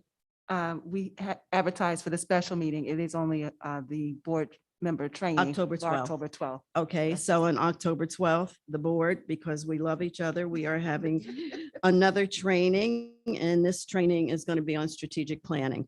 As we know, we are embarking on this journey to create the strategic plan, incorporating the community in the process, but we need to get trained first. So that's October 12th at 7:30 at central office. Okay, thank you. All right, and the next public meeting is October 18th at 7:30 p.m. here at the high school. And is there a motion to adjourn? So moved. Thank you, Vice President Tunnicliffe. Is there a second? I'll second. Thank you, Ms. Huerta. All in favor? Aye. Aye. Aye, this meeting is adjourned.